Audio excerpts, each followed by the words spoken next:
Hello, hello, Internet. Welcome back to No Bullshit Live. We're streaming live with my buddy Sean and Pissed Off Popsicle. I believe I got that right. We'll call you Pop, maybe for short. We got a breaking story though in today. We're going to be talking about some other topics as well. We're going to take your questions, and we're going to be having some other guests calling in off of Twitter and stuff like that. But first, breaking news: we have Pop, who just got a delivery, brand new item at Taco Bell. Taco Bell has French fries. Tell us all about it, Pop.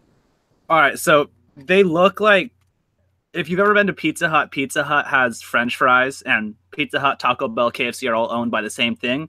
And these look like a sadder version of the KFC fries, coated in like Kraft mac and cheese powder.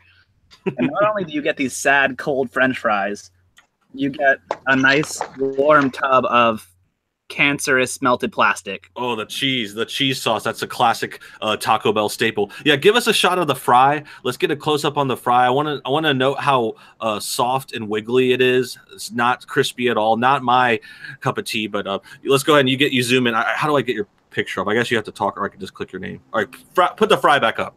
There it is. Okay, we got the cheese, and I'm not gonna lie to you. Second glance, getting a closer look, I want to eat it. First thought, I do want to eat it. But it is soggy. Let's give it. Let's hear it from you though. You're tasting it. I shouldn't have to chew a French fry like that.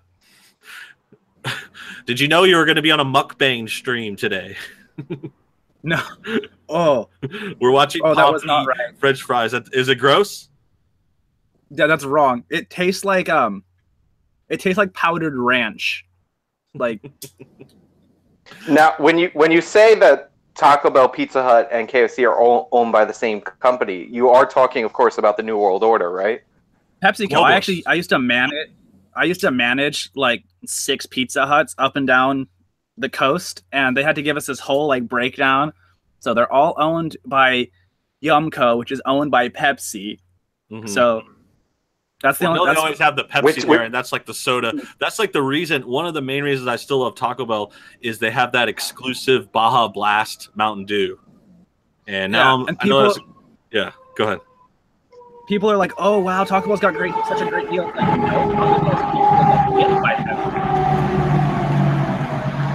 For sure. And then I do remember them trying new stuff lately. Sean, you were gonna say something? I was saying, Brooks, did a plane just crash into your stream? What the fuck was that? Yeah, I'm in a war zone. I swear. No, it's like if I stream or record it with my window open, you just hear street noise, and once in a while, like an alarm or just like a woo woo. Like it sounds like I'm in New York City, kind of like classic street noise. I'm not though. I'm not. But it is a little loud out there. I'm okay. I am.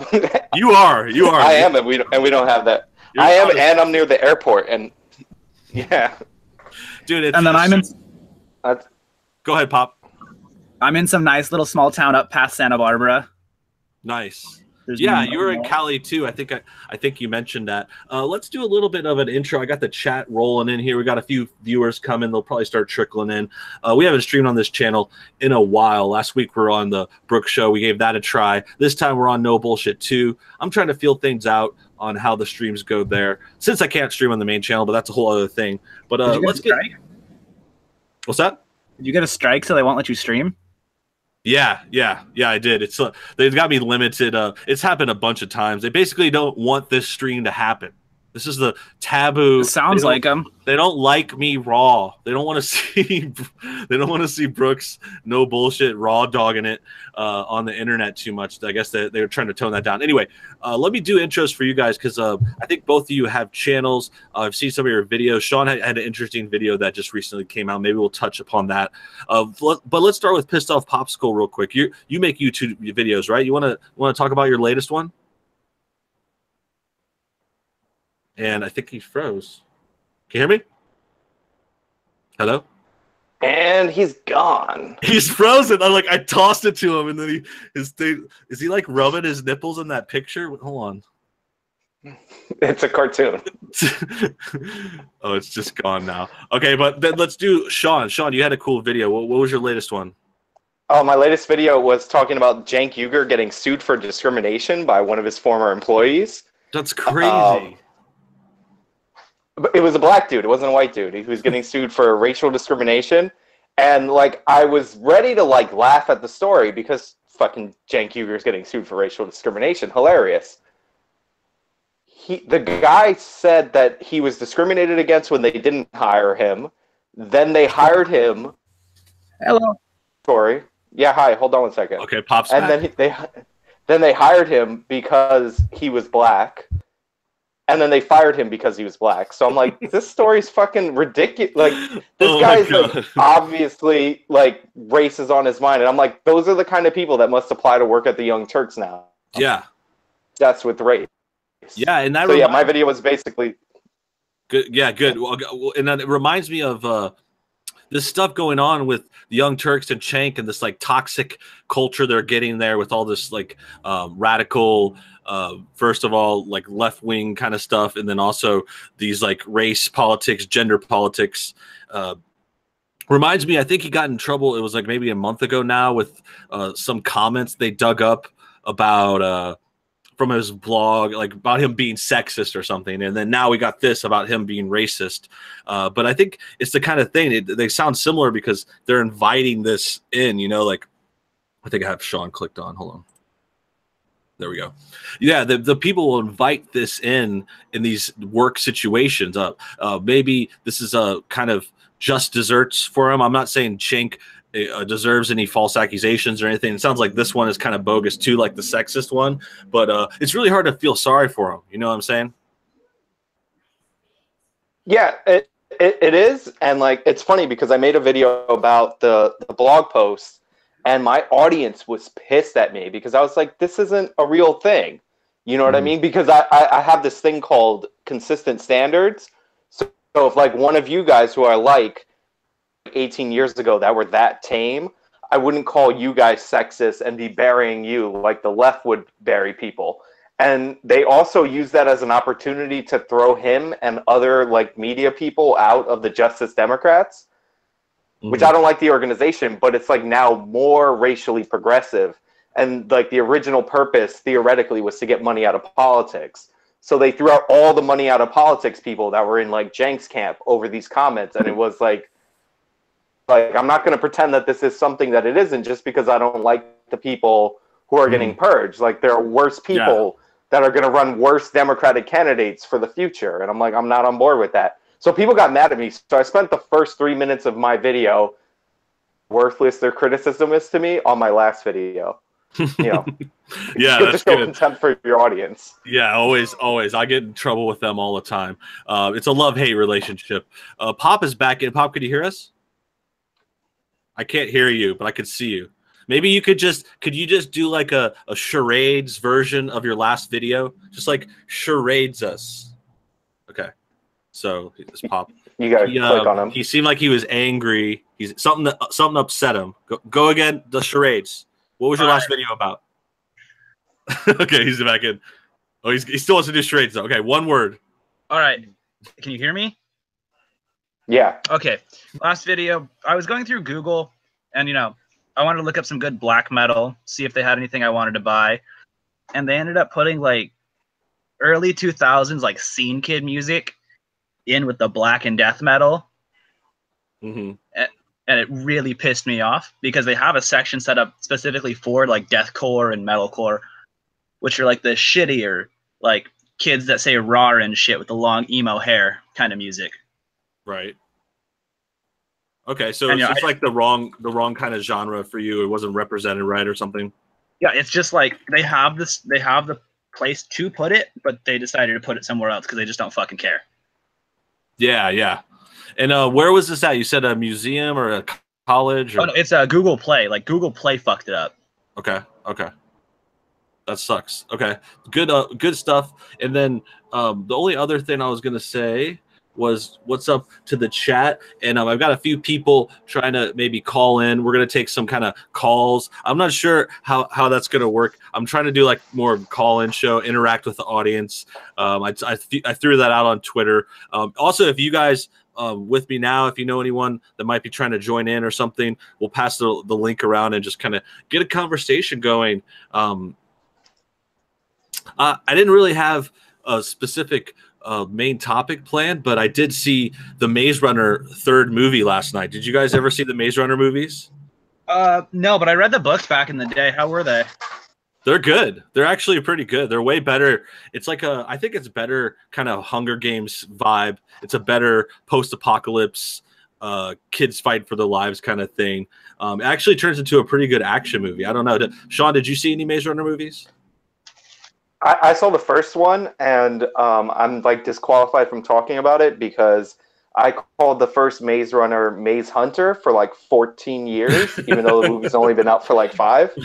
I wasn't a big fan. I'm not a big fan of the YA like genre, but all I remember from the first one is that kid with the eyebrows. You know which one I'm talking about. Yeah, he's like his eyebrows are just always just kind of like high up and like pointy. Yeah, the fucking blonde kid. He was in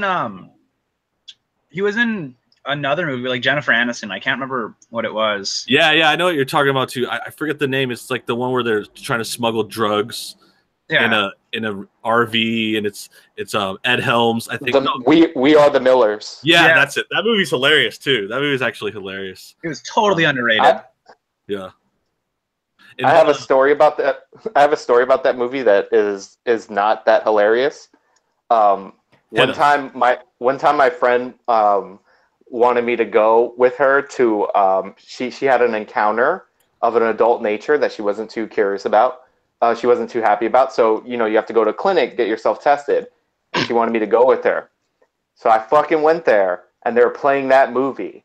And the most obnoxious girls on planet Earth were in the clinic there. And they were like laughing at every scene in that movie. And like doing that thing where they repeat the last line of every joke and then start laughing. And I'm like, so yeah, that movie is like forever like scarring to me, if I'm being perfectly honest. That's a terrible association right there. It's like just, I don't know. It's like getting the call about a relative dying during a movie, and you're just never gonna watch that movie again. My friend was fine, by the way. She was perfectly fine. Good. Were you okay? Did you get yourself checked out? Oh no, not that day. The way I test myself is I just hook up with the girl. And if she comes up clean months later, then I know I'm fine. That actually works. That works. That way it's free. Yeah, it's free. Pop, were you gonna say something there about the Millers? Or something? The girls in the clinic, they were black, right? Because that was heavily implied. Yes. Yeah, you can never be too accurate here. We're talking about We Are the Millers. It looks like we got Robert jumping in. Robert, can you hear us? Yeah. Hey, what's up? Hey, what's up, man? Did you come from Patreon? I did, yeah. All right, welcome to the show. Thanks for being a Patreon. We're just talking about a few movie things here. Talking about Maze Runner just came out. The third one just came out today. I saw it last night and today. But what about Rob? While I got you, any thoughts on movies? Seen anything lately? Have you heard of the Maze Runner ones? Yeah. Oh, yeah. I've seen both the first two, and me and my son like those a lot. And I think the new one comes out today, right? Yeah, it does. It's the third trilogy ending movie. Just came out today. Right. Yeah, it looked pretty cool. Sweet. And yeah, so you're gonna see the third one? Oh yeah, probably this weekend. Cool. Yeah, I went last night with a couple buddies. It was fun. The one thing that sucked though, and I wanna put this out to the room too, because we had to sit in the front row, which I never ever do. Garbage. The front row is the worst, but it was like the situation. We did the kind of like, I call it the knocked up move, when you're going to the movies and you're like, hey guys, Spider-Man 3 starts in 8 minutes. You guys want to go? And it's like the total stoner move. So we did that last night, and we showed up like 10 minutes after it was supposed to start, but we got in, and it was like just starting. You don't really miss anything. I won't spoil any of the movie because I know it's still fresh, but I will say the movie was good. It just sucked because we got into the front row, but it was like a smaller theater. So it wasn't like the front row in a big one where you can't even see. It was like a small one, and you're kind of like on a stage. So it was doable. It was worth it. It was still better to see it. Yeah, I've learned when I go down south, because my girlfriend lives in Anaheim, like the reserve seating is fucking weird to me. Yeah, yeah, they do that everywhere now too. Yeah, My tiny theater doesn't. Okay, yeah, I forget. I think that's like that. But the movies by my parents' house too. It's like the last one I've been, but everything else I've been to. I'm in LA. Everyone now here is turned over. Like it happened over the last year or so too. Like everything turned into reserved. Sean, what about you? Have you been getting reserved seating? I still have some theaters that are hanging on to the dream without reserve, but yeah, everything's converting. And when I go to those theaters that don't have it, they put up signs that are like, "We're gonna do the reserve seating like coming up." So it's happening every major metropolitan area, and and eventually it's gonna creep out everywhere. I have mixed feelings about it because, like, if you can get a good seat and you don't have to wait in line, it's great. If you can't, like, you can't show up early and beat people to like the good seats. Like, so I have mixed feelings about it. Also, one time I bought reserved seats to take a girl out, and I found these perfect seats. I'm like, why is nobody taking this pair? And there was a big pillar in between the two seats that didn't show up on the map. So like the whole movie, we were separated. Blocked by the theater. Exactly. Yeah. So the other thing too, I was thinking this. Everything's moving to reserve seating. We can expand upon this. I think there's a lot of cool movie angles I wanted to go over. Anyone in the chat listening, I see AJW, that's Sean in there. Other people, if you want to chime in with a movie thought or things about seating, I am perusing the things over there. I see MGTOW Warrior saying greetings. What's up, buddy? Road Rage by Improsser. Let's see. Tech Talk Time says the homie, you laugh, you lose, and porn. Not sure that that's probably funny to him. Anyway, so the seating, so everything's switching over, and I think I want to like give a hardcore opinion. Maybe you guys could chime in again too. Like, I like the reserve seating now. I was questioning it too at the beginning, and I had like a lot of the issues like Sean was just mentioning, and it seems weird. We don't want that change, but in the end, it's like better. It's like you could pick your seat. You don't have to show up early.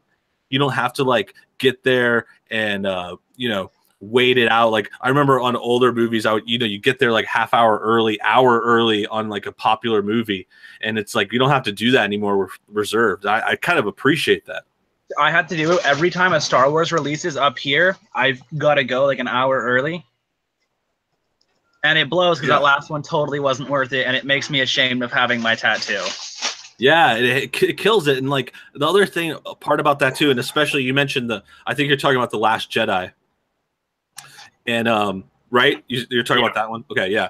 And that one's long, and it's like a lot of these movies, especially the ones I end up going to the theater for, because I tend to go to more like I don't really care as much depending on the comedy. Like sometimes I'll go for fun, but usually I'm going to like blockbusters or like big ticket movies, like you said, Star Wars. Last night I went to Maze Runner, which was also pretty long. I don't think it was too long, like in a bad way, but it was like 2.5 hours, and I for that's like a long ass movie to me.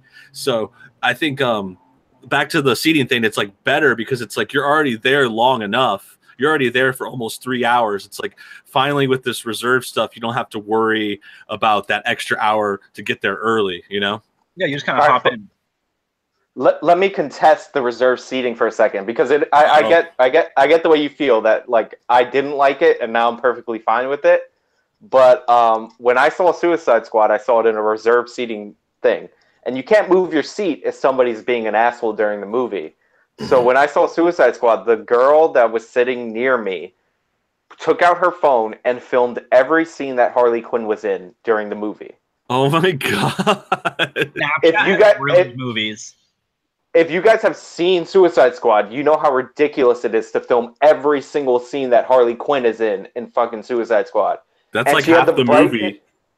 Yeah, she had the brightness on her phone at like maximum. So like every single time Harley Quinn came on screen, like I was blinded from like this side. Mm-hmm. And like Suicide Squad sucked. Yeah. So then on top of that, too. That one was like a one that felt long. Yeah, I watched back at the drive-in in my town. We saw War Dogs first, which was fucking great, and then sadly Suicide Squad came on, and it was just trash. Mm-hmm. Yeah, it's crazy. And well, Sean, go on. Were you going more about the reserved? Oh yeah, so like if you're in a reserved seat and like you live near like a bunch of fucking animals that sit next to you, like you can't move. And that's happened to me like a number of times where I go to the movie theater and it's just like it's people like it's like when I saw what's that movie called? The Leonardo DiCaprio won the best picture for or best actor for.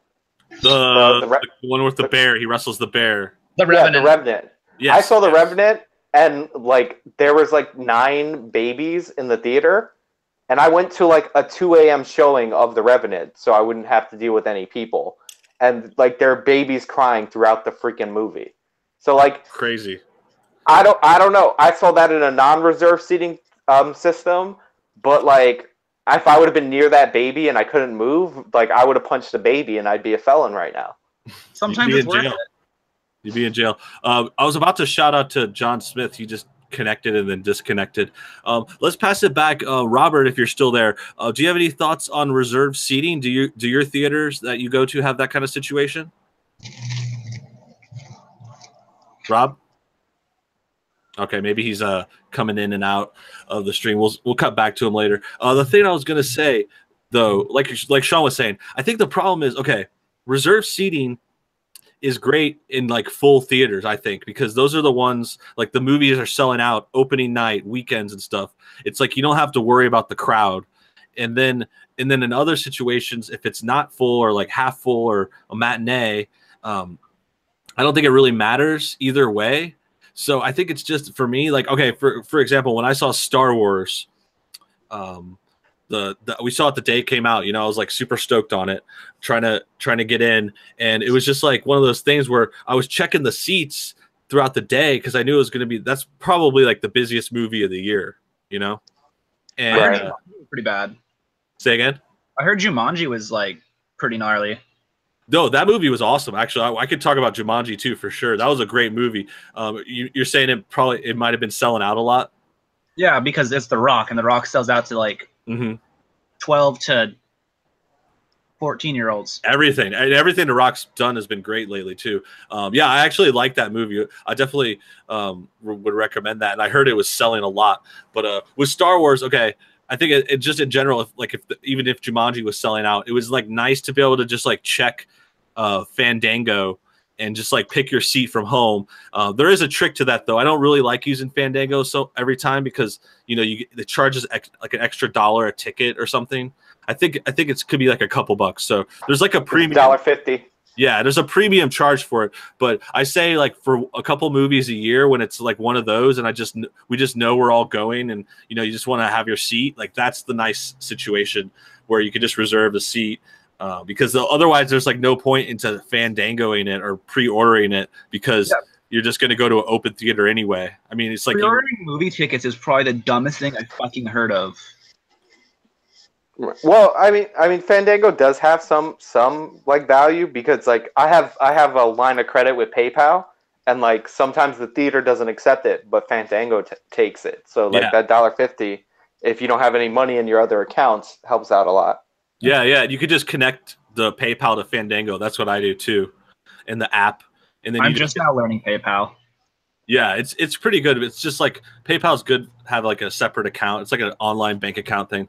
But the other thing, okay, this is something I want to get to. This is a little different, but I think it's really cool. That's been going on with movies is, and I do want to get back to Jumanji too. By the way, I see someone mentioned that in the chat because that's a great movie. I'm not sure if everyone saw it. Did you guys see Jumanji? No, I was waiting. Okay. Yeah, it's really good. I saw it actually that week. I think I saw it the next day but at like a matinee.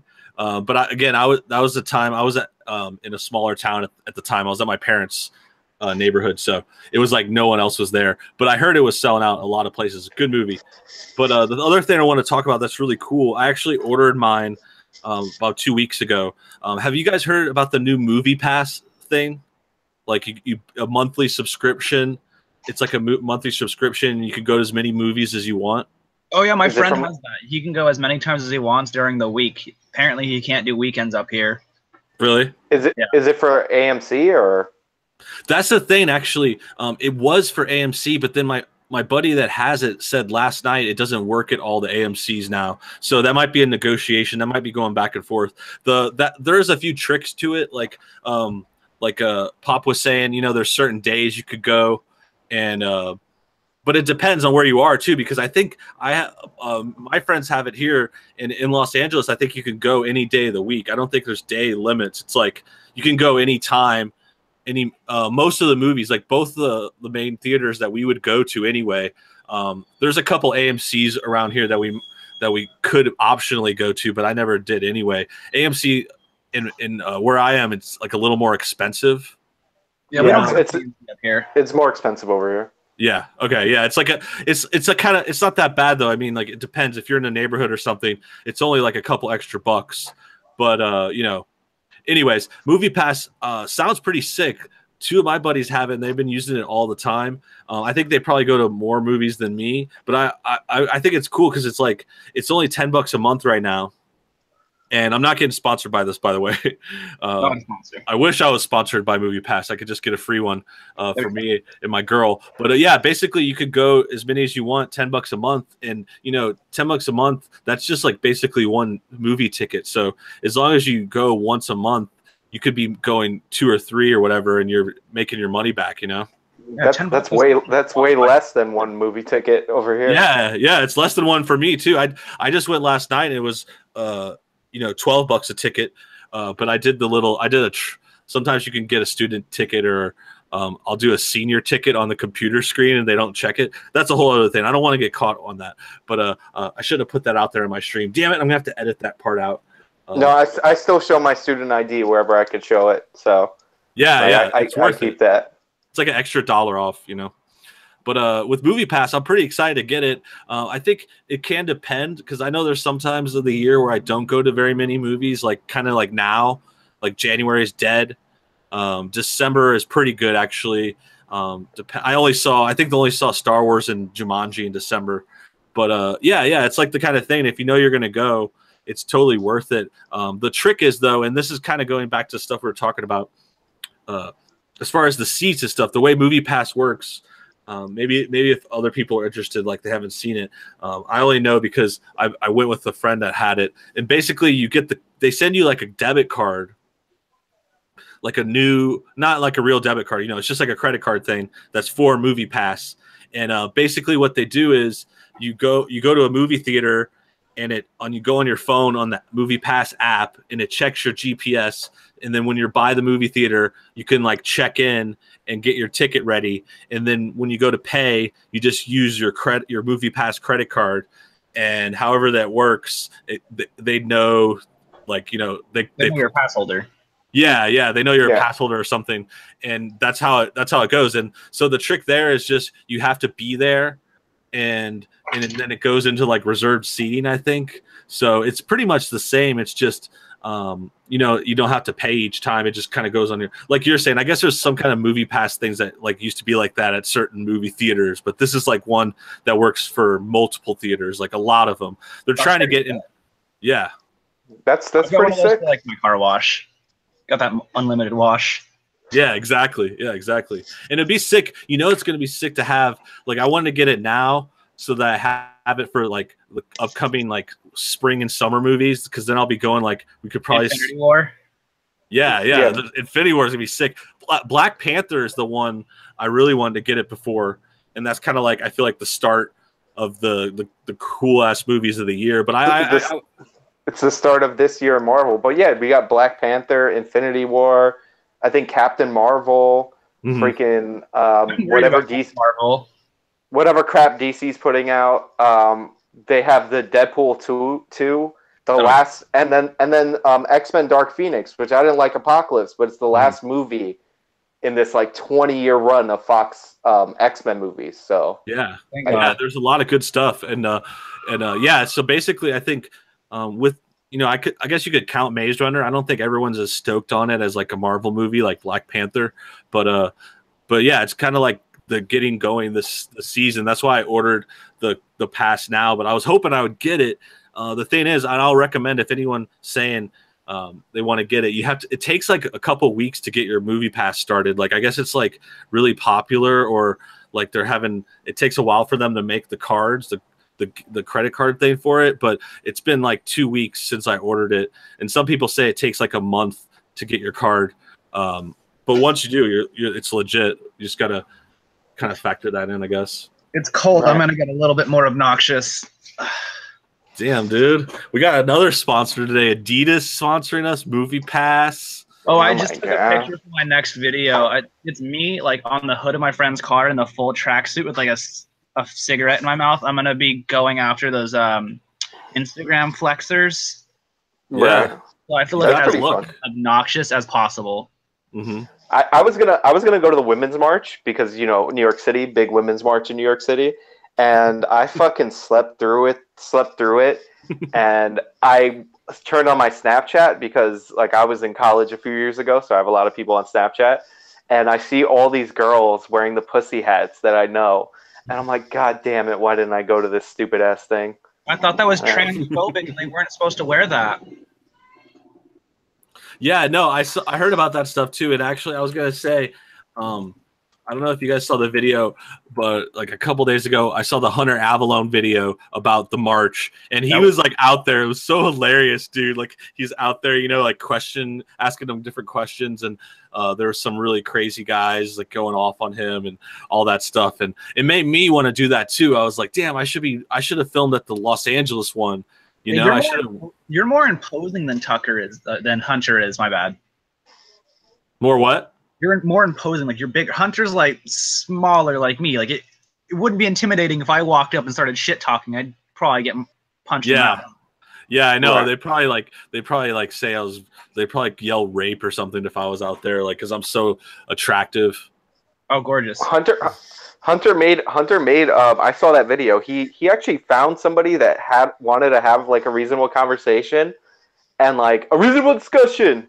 I just Cenk Huger from Steven Crowder. But he actually found some. Thanks, Sean. But I'm saying he actually found somebody. Jokes are really funny when you have to explain it. He actually found somebody that wanted to have like a normal conversation. And in the middle of it, that like old, like overweight woman runs up to him, and she's like, "Right to life," or like anti-choice, something about abortion, and they were like talking about the wage gap, like or something like that. I'm like, I know that part now. Yeah, he was saying, he's like, we weren't talking about abortion. We weren't talking about that. Hunter keeps telling her, and she's just like, we have a right to our vagina, pussy, murder, babies. Yeah. How has he not killed himself? God, he went to two, so he inoculated himself for like enough fringe for the year. Seriously. And I was telling him, I messaged him after it. I was like, dude, that was hilarious. And I was like, the best part was when he kept saying, he's like, I'm just asking questions. I'm just asking questions. Like that part is just hilarious. That's like the most go-to bit. Like I've said that before too. It's just like you just like try to be all innocent, and he was innocent. I mean, he was being truthful about it. I think it's just a meme. It's like reporters say that. There was like an episode of South Park where Cartman was a reporter, and he was like going at someone really hard. He's like, I'm just asking the questions. I'm just asking questions. He's Glenn Beck because he's like, is Wendy a gigantic whore with the with an 8-inch circumference vagina? And then he's like, and then they're like, or isn't she? And like people are getting mad. They're like, why would you say this about my girlfriend? He's like, I'm not. I'm just asking the question. And that's like that's like Glenn Beck, who was like, is Obama trying to promote Kenyan socialism in the United States because of his father, or isn't he? Like, yeah, dude, that's exactly the episode when they had that little news show and they're trying to get more ratings. That reminded me of something though. There's another topic I wanted to get into. This is a little bit of a sideways back pedal, but okay, there's this thing like you're talking about the person at Young Turks. It was Sean's video, and they got fired, and they were like, basically everything that ever happened to them is because they're black, right? Oh, that's like, I got hired because I was black. I got fired because I was black. I blah, blah, blah. I don't have enough money. And then this reminded me, I saw someone on Twitter and they were coming at me about some stuff. And they're coming at me about, they were saying Trump was a racist, right? And it was just like the random person. And I just do my standard, like, no, he's not. He hasn't done anything racist. Can you give me some examples of why do you think, like, why do you just say Trump's a racist? And the one example was, oh, he used to question Obama's citizenship. And he said, the Twitter guy was like, Trump used to question Obama's citizenship. And I'm like, that's not a racist thing. Like, I think he said it some other way, you know, but that's all he said at first. It was just like that part. He was talking about that birther stuff. And I was just like, I don't see how that's racist. Like, he's just kind of like attacking his credentials. You could say that's crazy too. Like, I'm not sure. Right. I don't want to dig into the birther stuff at all. I wasn't even trying to, but I was just like, that's not even a racist thing. And then he just goes, well, why do you think he questioned that from Obama? It's because he was black. And I'm just like, what?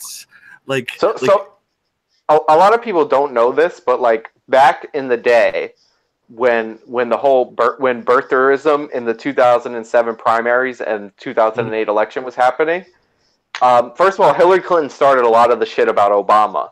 But before that, the birthers, when I first heard about it, it was about John McCain being born in a military base in Panama. So, like, they did the same thing to John McCain. Ted Cruz was born in Canada. They were doing that to him in the primary. I remember that one, too. I was going to say the Canada stuff as well. And Trump did it to him. And it was funny because Ted Cruz, like, rose in the polls because he was way further down. So they asked Trump about Cruz, and he said, oh, it's no big deal, right? Then people were like, "Oh, see, it's racist because he's not questioning Cruz, but he's questioning Obama." It's then the joke. But then, when Cruz became the second place front runner, like the second place person in the debates, he started bringing up the fact that he was born in Canada, right? And then all of a sudden, it was racist because he's questioning a Hispanic's origin. Oh, God. Like so absurd. Yeah, that's what I was saying, and that's a great background on it too. I knew this was an issue, and I knew that it wasn't like a black thing. It's just like the other stuff you're talking about. It's the guy was saying that it's like, oh, well, he only questioned that on Obama because he was black, and I'm just like, that's basically saying, you know, anyone that questioned Obama is a racist. You know, it's like if you challenge him on anything, you're a racist now. And you know, I can admit, like, I could see where people would think the birther stuff is, and like, you know, there's this stuff, and like the birther thing sounds pretty outrageous, especially the way it's presented and the way it's like put out there. The birther thing makes no sense though, like when you really think about it, because either the Democrats are hiding the fact or hid the fact that Obama wasn't a citizen, and like somehow the Republican Party didn't produce evidence to the contrary, or the Democrats and the Republicans, like it's a double conspiracy, are hiding the fact that Obama wasn't a citizen because, you know, secret societies pick the president and all that. But like, why would they bother picking somebody who wasn't born in the United States? Like, it makes no sense. Like, no matter what conspiracy, like even in the logic of a conspiracy, it makes no sense. And also, Trump is the president right now. So, like, if there's evidence, he has all the fucking executive manpower possible to show it. So, God, like, why haven't we heard anything? Jones soundboard, that would have been perfect. Fuck. The what? I had the Alex Jones, like, soundboard app where it was just random quotes from him. It's fucking glorious. Yeah. Have you ever seen the Alex Jones prank call things where people call up and they just play clips of Alex Jones? Oh, that's incredible. It's one of the greatest videos on YouTube. That's awesome, dude. That's why I wanted to start taking callers. Like, I saw that on a couple streams, like a couple. Well, I mean, we did it last week. We kind of did it last week. I mean, it's not like callers. I mean, I'm just saying that like more like a radio show. But you know, last week we kind of invited random people, and it was fun. And we had that. I actually invited Young again. Young Prodigious was totally legit last week.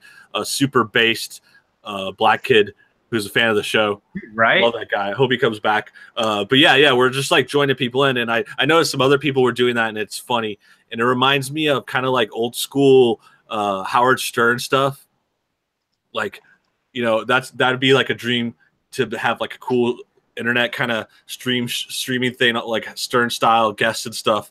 And you know, he'd have those people call in and try to yell at him and get pissed. And then there was like stuff the other way around too that it reminded me of, like where people would like call into other shows and then they would say like Baba Booey, Baba Booey, Baba Booey, like just over and over, like different pranks like that are super hilarious. There was one like that last night actually. Here's another thing we can talk about this. Maybe you guys had some thoughts because I noticed everyone is streaming lately. You know, like streaming is super in right now on YouTube. People trying to get at that super chat money, trying to get paid, trying to get. By the way, we haven't gotten any super chats today. That's kind of rude. I'm not saying you should super chat me, but only cool people are allowed to super chat me. So if you try, you could try. There's a $ button below the chat if you're interested. Try and super chat me, and then it will only let you if you're really cool and awesome and have a giant penis if you're a dude. No, some girls can have giant penises too. I mean, Blair White's a YouTuber. Yeah, dude. But that is not confirmed as giant though. We could. I'm sure if we tweet at the dude enough, we'll find out. Not until the sex tape comes out. Shots fired. Okay, we got another guest joining us, Major Chaotic. How you doing? Hi, I'm doing well. Cool. Did you get the? Are you from Patreon? No, I'm not really. Okay, I guess I sent you a message on Twitter or something. Yeah. Cool. I'm that guy. Welcome to the show. We were talking about all the live streams lately, a lot of live shows going on. We were also talking about that movie theater stuff. Were you the one that said you had thoughts on reserved seating? Thoughts on what? Did you have any thoughts on all the live streams lately? Let's stick with the live stream topic. Have you been watching live streams on YouTube? Yeah, in the past, yeah. Cool. You look like you're out and about there. Got a man in action on the move joining the show. To the other guys, though, have you guys been watching live streams? Popper, Sean, or whoever? I know there's been like so many lately, and I think it's cool, too. I was joking. I'm not even trying to hate. It's just like a different new thing in a way. It's not necessarily my favorite yet. I've seen some good ones, but what are your guys' thoughts? I like a lot of the ones Andy does because he kind of started it with the Worski Live thing forever ago. But some of them are just like, all right, JF, we get it. You're a co-host. Come on, buddy. JF, the Worski ones are cool. JF's a cool dude, too. Oh, I love JF. Yeah, he's got great points. But the one thing I will say is the French accent, dude. It's just like grating sometimes. It's like, I mean, I as much as I like both of the guys in Worski's show, of course. But it's like I'm really surprised though too. Is like he'll put like that much French accent on your show. That's a very Canadian move. Yeah, I'm Chris kinda. Yeah, dude, Major, you got this legit Mario hat on, dude. Looking good. Yeah, thanks. Did you play the new game? I've got this. Yeah, definitely. I'm still stuck on the Dark Moon level. Oh yeah, I didn't get very far in that either. Actually, the ending's really hard. I beat the first ending, whatever, of the game. There's like a first boss, but then it goes into like hard mode, which is pretty crazy. Yeah. Oh, so like a second round, kind of old school. Yeah. It's like you have to beat all the bosses again, yada yada yada. But back to streams. Sean, have you been watching any of the new live streams that have been popping up? I mean, I've been catching some of the like Worski lives. I haven't caught all of them because like I don't have 14 hours a week, but like I have to make videos. I uploaded 3 videos this week, so I don't have time to watch everybody's goddamn streams. But yeah, it's definitely like the Worski live is probably like the least bad out of all of them. Like I like the Worski lives. That's like a mean way for me to say that. Like I like them, but like we're definitely seeing YouTube shift. Like super chats are where the money's at. Yeah. So we're definitely seeing a shift in how it's done. So we're gonna see less like produced and edited videos in favor of live streams. Like that's just the trend. Like it. Yeah, it seems like it a lot. I think they could both exist though. I think it's just more live streams now and like more people going for that super chat shekel. And that's cool. That works. I'm actually not a super big fan of like extended live streams. I watch a lot of Worskis. I watch them in the day. I'll put them on. Another good one is like the Kumite Tonka Saw morning show stuff. They do those every morning. I've been on both those shows actually, the Worski and the Kumite, and they're super chill, and I like it. But as far as like other streams and everything else popping up, it's like, yeah, I don't have that much time to watch like hours and hours. I'll just like kind of tune in, or I'll see some highlights, and I like to see, you know, the where things go, and once in a while there's a good debate. I think one thing I would go for is just try to like maybe like up the ante on some of those like topics, like especially if you're gonna like stream every day. I think a lot of it's just kind of like seems like it draws on, and now I'm starting to think about how this show's going, so I'm just playing. Right. Well, Andy had a stream like the other day where he had some Jewish guy on. That was and fun. Like I didn't watch the whole stream, like, but like the Jewish guy in the beginning was like, well, he's like, I understand why the Jews have Israel, so therefore I understand why Hitler did what he did. And I'm like, who the fuck is this guy? Where did Andy find him? I think we found him. I'm like, that was some weird shit, man. And I was like trying to listen in for like a good amount of time, and I ended up having a personal life, so I cut it off. But like, I was like, what the fuck is happening? Like, Andy's had some really good videos with some really interesting figures, and maybe that stream got better because they were arguing about like gay marriage at some point, and I'm like, I'm so over this. It got kind of depressing. You know what's another thing I noticed? Okay, I'll get into that in a sec. But first off, sweet Batman gloves on Major over here. You got Batman over there, dude, repping that shit. Do you watch the Andy Worski show as well? Not exactly. I don't really watch that much. TV. Okay. What do you watch? Do you watch gaming stuff? Do you watch any like Mario videos or anything about the Switch? Well, I do watch some Nintendo stuff. I used to keep up with Nintendo Direct in the past. You know, those kind of videos. Even after and before the death of the what's his name, Satoru Iwata's death. So before and after that. Yeah, it's exciting time. I don't know. I have a Switch myself. I don't know if the other guys do or what games you guys play, but it's like an exciting time for the Switch. It's like the most popular console ever right now. A lot of really cool games are coming. I've been playing a lot of stuff. Go ahead. Yeah, just be careful with the Nintendo Labo, I think it's called, or Labo. Oh, the fucking cardboard? Yeah, the cardboard stuff. Like, where's that music coming from? Yeah, no, dude, I think that's just here. I'm actually in this like place here. It's more of a music lesson seeker. Oh, I thought you were in a museum or something. Like it sounds like just like background museum music or something. That's cool. That's cool. Well, there's some people learning to probably get like a job in this kind of, music industry. Yeah, I hear like a horn or a violin or something. Cool background music. We got a little production value on this show. Let's talk about Nintendo though for a second, because I do like that topic. First of all, other guys, Pop and Sean, have you guys played any of the Switch stuff, or do you have any games you like? I've been playing on the Switch, but right now I'm building my PC, so that's got a lot of my time. Cool. I let you go. My friend has a Switch. My friend buys like every Nintendo system. Yeah. I still play on my Super Nintendo. Like I still have the original Super Nintendo with my cartridges, and I play that every now and again.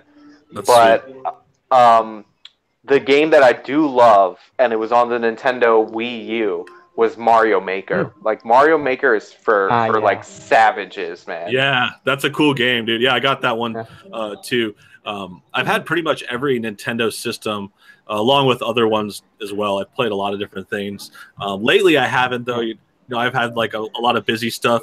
Sean mentioned making videos, so that's kind of like when you're making 5 videos a week, which is me getting back to full schedule. It's like I don't really have time to game or do that much. I should though. I've been playing some Nintendo stuff, but yeah, back to the Switch. The one game I've been playing a few, but the one that kind of surprised me was Just Dance 2018.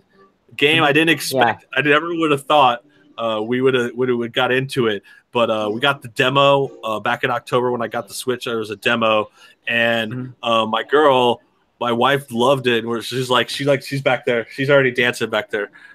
She's like, we got to get this game, and then ever since then we've been playing it.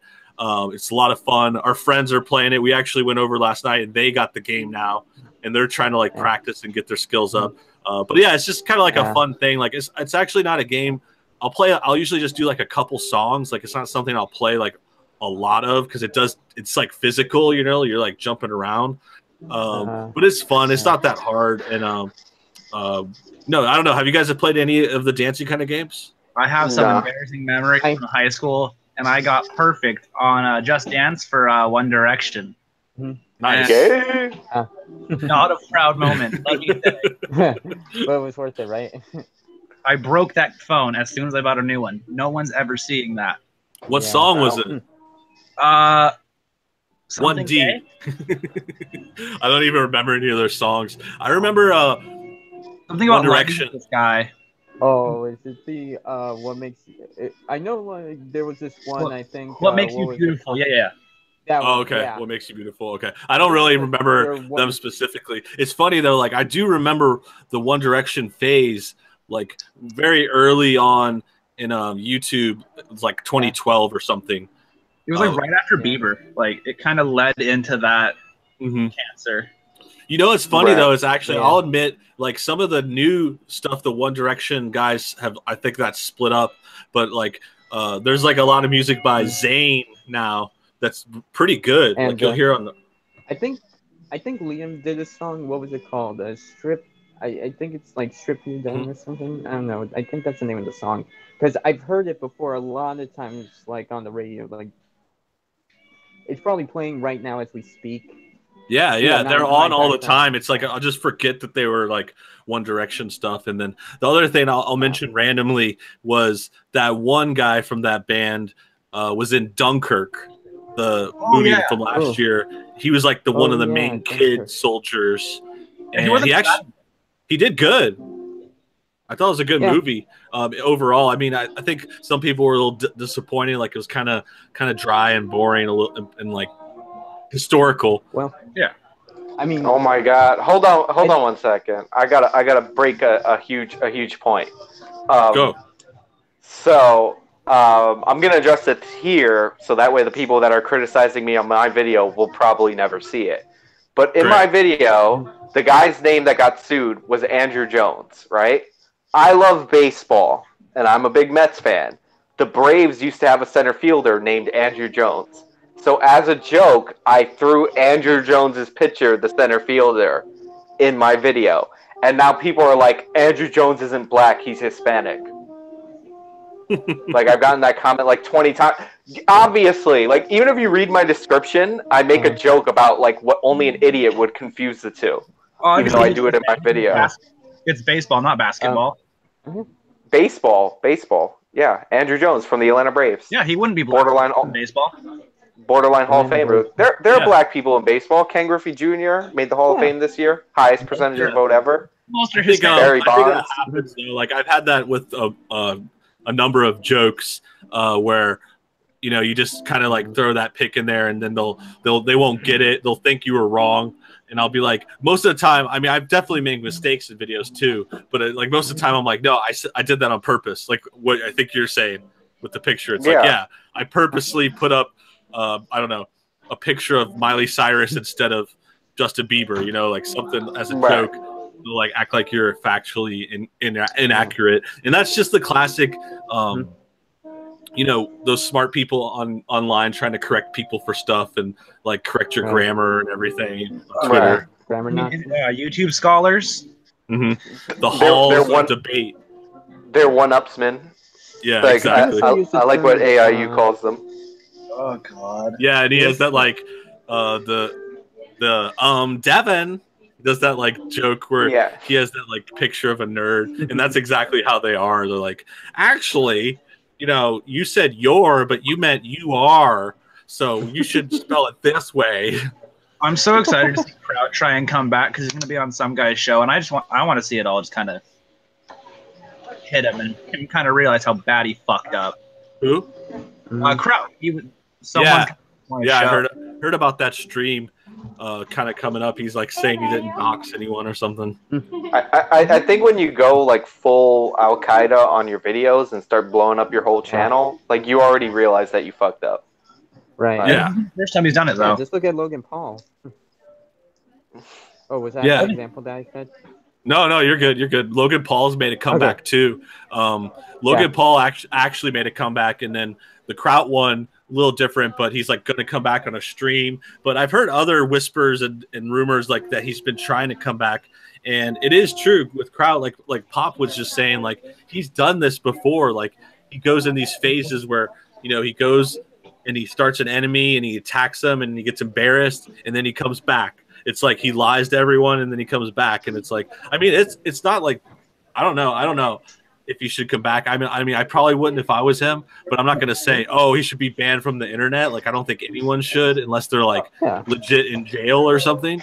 So So when all this happened, it was kind of like a punch to the chest. Like, all right, so you're a massive cunt. Good job, dude. I've never seen a Kraut video, so please allow me to give you the opinion about what he should do. Kraut should just come back. It's YouTube. It's not that serious. Like the biggest problem on YouTube is all these people that think they're like leading a movement or what you call, or like changing the world. Like it's debate. It's interesting. Hopefully it changes some people's minds. But like, you're not like most of the people on here aren't they're not changing policy. Fuck, if you're gonna call Sargon, just use his name. Jesus. Yeah. Yeah. No, Sargon. But I actually agreed with Sargon before he started his liberalist thing. Like he was right. He's an individual. Like he's an individual. He's not supposed to make change. Like I think people put pressure on him to be a leader. He was right the first time. He doesn't have to be a leader of anything. I think based off of his channel age and sub count. But if we were using that metric, we would make like Shoe on Head a leader, and that's a terrifying thought. And if I was Sargon, I wouldn't have even apologized for like he did that apology to his fans because his fans are like, well, we need you to debate better and all that. I'm like, no, I would have been like, no, I'm a dude on the internet. Like, yeah.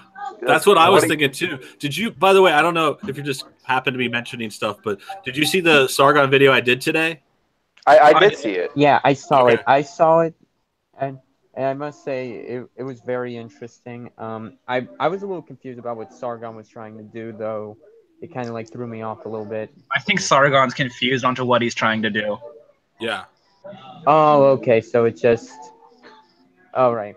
Yeah. That's cool. No, yeah, I was curious about your takes, and then since it kind of came up naturally, Sean was mentioning the apology video. I wanted to comment on that again.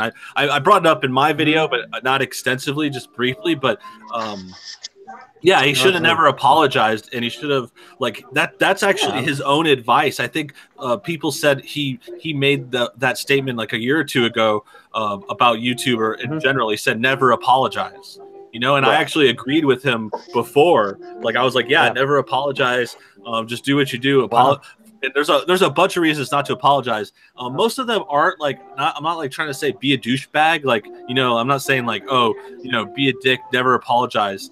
But I'm saying like in the context, like if you're a YouTuber, if you're making videos, doing debates, there's no reason to do apologies really, unless you actually like rob someone or I don't know. Like there's some rare situations like I don't know. Say you're a creator that never sent out the movie, never made the movie that was crowdfunded or something. Right.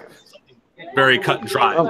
But this situation, just a poor performance on a debate, as far as I could see, pretty poor. I we could get into that, but apology videos are gay anyway as well. Yeah, I mean, like fuck away by First Amendment in the end, right? Mm-hmm. Yeah, but Sargon, he he apologized. Sargon, and like I think the point that people were getting mad at you about because your video is called like Sargon's Breaking Down. Is this actually happened to Sargon? Like this happened to Sargon. Sargon has gone on a debate and he's done worse. Like he debated a feminist and he did horrible by his own admission, and then he apologized for the debate. Because I think that was the Christy Winters debate you mentioning. I mean, maybe, but he apologized for that, and I remember him apologizing for that.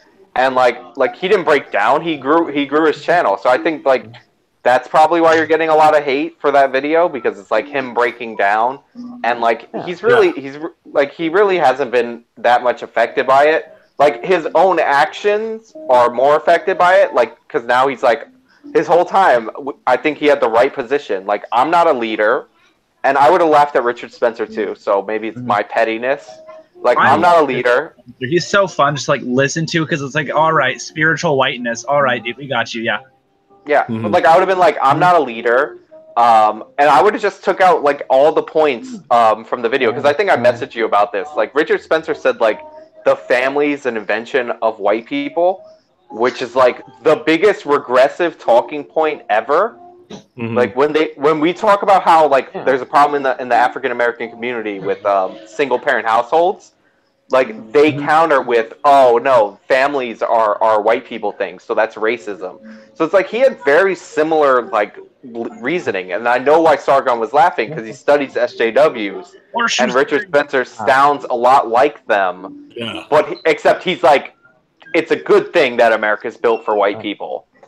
Like, so I would have laughed too. I wouldn't have apologized. I wouldn't have started a movement. Like, I can't judge the movement on its principles now, because like it's not fully fleshed out. But like, I agreed with his position. Like, he's not Sargon. I like Sargon. He's not my leader. Yeah. Like, no offense to him. I think to clear things up, too, like on my end, I think what you said at the beginning of that was true. It's like a lot of people were coming after and attacking my videos because it says Fall of Sargon. It wasn't exactly breaking down, because this one I had the other name. It was like Fall of Sargon, and everyone just took that like so literally. It's part of your series. Yeah, and it's just like it's like I'm not saying I wouldn't say it's as far as I like made up the title or the fall or I was trying to clickbait it. It's just like, to me, it's just like a dramatic title. It's like a good, trying to title your videos well. It's part of the YouTube making this stuff work, you know? Right. And people just get pissed at that sometimes, because they're like, oh, they have this adversary to clickbait. They act like it's clickbait. And then the other thing I would bring up on that note is I get that similarly on some of my breaking down videos. Like I've done, that's like my typical title. It's like, you know, Kevin Spacey's breaking down, blah, blah, blah. Yeah. The one about Boogie breaking down was like particularly controversial. And it's just like they get too dwelling. Yeah, they get too focused on that title, you know? Right. I love these titles. That's what got me to click over and sub when I first found you. Yeah. Yeah. Thank you. Appreciate that. I don't know. I don't know how the other one you mentioned, Boogie. I'm not sure how that was him. I'm not sure how that was controversial. Or, I mean, for some reason, have you heard about this Dapperton guy that I found out about recently? Yeah. Yeah. He made the video and said I was a liar and a slanderer. Oh, yeah, what's up with that? Was that the guy that looks like Deadpool? Like I guess his avatar. Well, yeah, kind of. It's like he has like an cap kind of thing. Like it's like a color across his face or something. It's like blue and yellow. No. That's not the one I saw. I saw one where this guy was like wearing all black, and he was like, he's Deadpool, but a different color scheme. Yeah, I know what you're talking about now. I know what you're talking about. It's like that one's called Declan or something. Declan. And yeah, that's another one. But no, I'm glad Major brought that up, because basically, there's these titles, and I actually don't hold that against Dapperton. You know, you're bringing up Dapperton, and he has that title. Well, I actually, in a way, I do, because he is calling me a liar and a slanderer, and I don't think that's true. That's pretty like directly, like just kind of like fire starter kind of thing. But at the same time, it's hard for me to knock it, because like I was saying, I make these titles on my videos like the fall of such and such or breaking down, but I think mine have more justification, you know? Yeah, they do it just to start a fire and get media views. They're punching up. Yeah. I mean, right. Major, can you do me a favor? Like, can you mute when you're not talking and unmute when you are talking? Because there's like a lot of background coming from you. All right. Like, go ahead. I'll give you the floor. That's just all I wanted. All right. Yeah. You can talk. I think we're just kind of hearing your the music behind you. You can just like cover your mic a little bit too, or something if that's easier. All right, sure. You sound good now. Let's see. Yeah. So the titles thing, and I think the Dapperton thing is funny because I actually did a video with him. We did a couple videos, and we seemed to get along, but he just kind of like flipped on me at one point. like a couple weeks ago, and you know, it's whatever. I don't care. But it is kind of relevant, like the title thing we're talking about. But back to the fall thing. Go ahead. That's how you. I was gonna say that's how you title. Like, it's not inconsistent with the way you title your videos. Like, if I title the video like that, that's not something I normally do. So I tend to think that some of those criticisms are like a little weak. I think the main one that I saw from the Deadpool guy, Declan Deadpool, whatever his name is, like, I'm not trying to be a dick. Like, his channel's bigger than mine, I believe. So, like, I'm not trying to be an asshole. Like, he's a non-important channel. I just don't remember. I remember his avatar. His point was that you talked more about the setup than Sargon in his video, and then he had, like, you know, things that you were zooming in on Sargon when you weren't talking about him. And then, like, it got a little petty at the end because he's like, now you are talking about him and you're not zooming in. And I'm like, well, like, if he's zooming in on him when he's not talking about him, and then he's zooming in when he is talking about him, then it's actually more confusing just from, like, an editing and film standpoint. So that was, like, a weird criticism for me. Like, you could say I would prefer the reverse, but, like, that's, like, not a criticism. That's, like, an opinion. But, like, his main criticism, that was an actual criticism, was that you said in the beginning of your video that Sargon probably didn't know. And then at the end of your video, you were like, that he did know. Or, like, and he didn't stop it. So it's, like, that's, like, a contradiction in there. So, like, yeah, I watched it. I was like, it's fine. I definitely can see that. It seems like he's grasping at straws. He's like, damn, I need to find something to attack him for. Okay, this works. Yeah, and it is punching up too. Someone, I think Pop said a punching up thing. And you know, it's fine. Like, I disagree with most of these videos. But I'm not like the kind that's going to be like, oh, he's slandering me. Like, I'm not going to stop it or anything.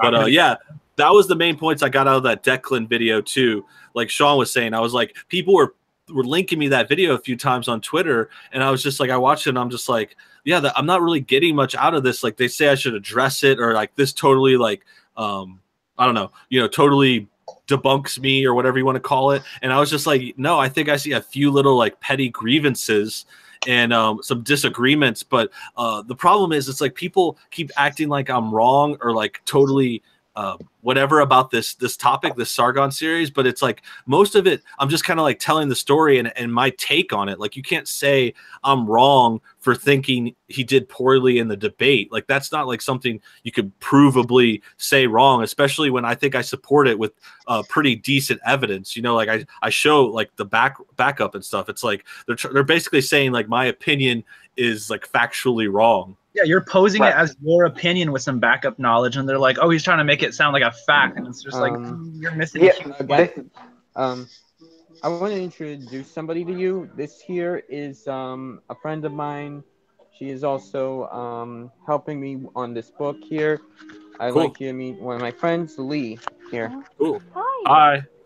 Hello. Welcome to the show. I'm an aspiring YouTuber. Is it okay if I hear him? Yeah, sure. Let me just put it on. I'm gonna run to the restroom real quick, guys. Okay, cool. Let me just. Hi. Hello. I'm an aspiring YouTuber. Cool. Welcome to the show. Commentary. That's good. Do you have a channel? Oh yes, I am the Secretary Bird. The Secretary Bird. All right, everybody watching. Miss Bird the Secretary. Cool. Very cool. We'll check that out. Thanks for joining us. I don't have anything yet, but I want to make stuff. Good. Well, you came to the right place. You know some cool people. You're on a cool show. Welcome to the No Bullshit live show. Thanks. Cool. Welcome. Yeah. But back to the Sargon stuff real quick. Sean, were you going to say something else about what we were saying? Yeah, I was going to say, like, the main point of his video was that, like, you didn't cover Sargon in a video called the Fall of Sargon, right? Which is like a legitimate point, but like then like there was some ancillary stuff there about like editing techniques or whatever, and like I can watch a movie and be baffled by the editing, but like YouTube's not a movie. Like my editing, like people's editing aren't what I would normally agree with on a lot of YouTube stuff. So I don't know. I thought he had his main point and like it was fine, but like that's like a comment's worth of a point. No, that's funny to hear too, because it's just like I think what I'm getting from that is like he thinks I was like, I don't know, trying to manipulate and propagandist, make it look like Sargon was involved because I'm putting his video over, like when I didn't even. I was just doing it as like background footage, you know, or like I mixed in a couple clips of this and that.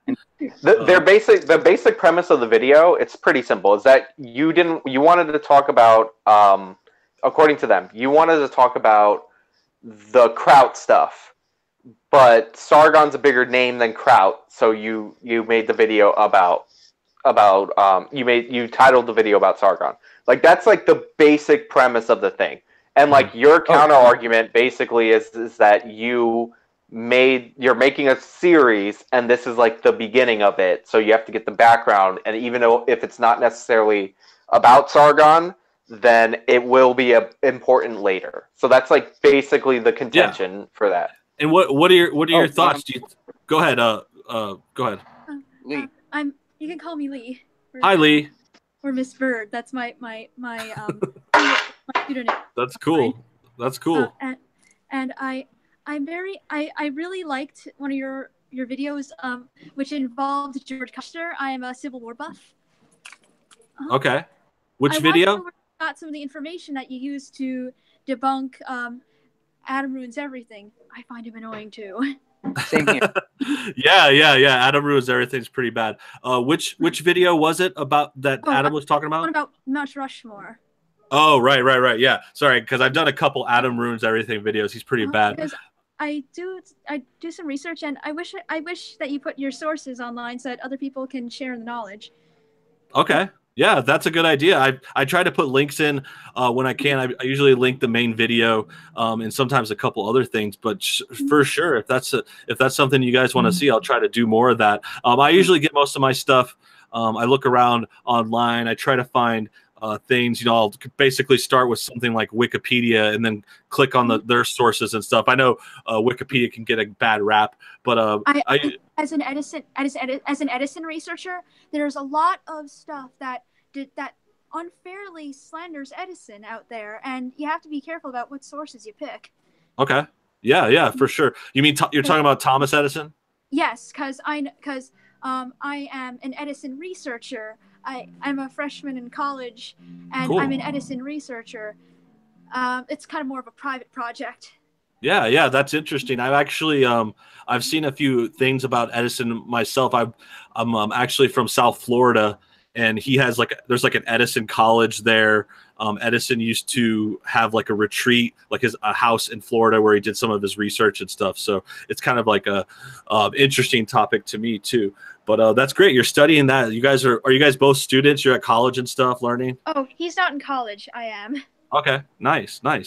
And how did you find the show? You said you saw the Adams Ruins Everything video? Was that your first no bullshit video?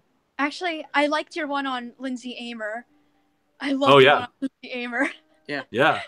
That's another good one. I was a fan of the MTV ones also. I must say that the ones where you just debunk MTV, that was a very smart move.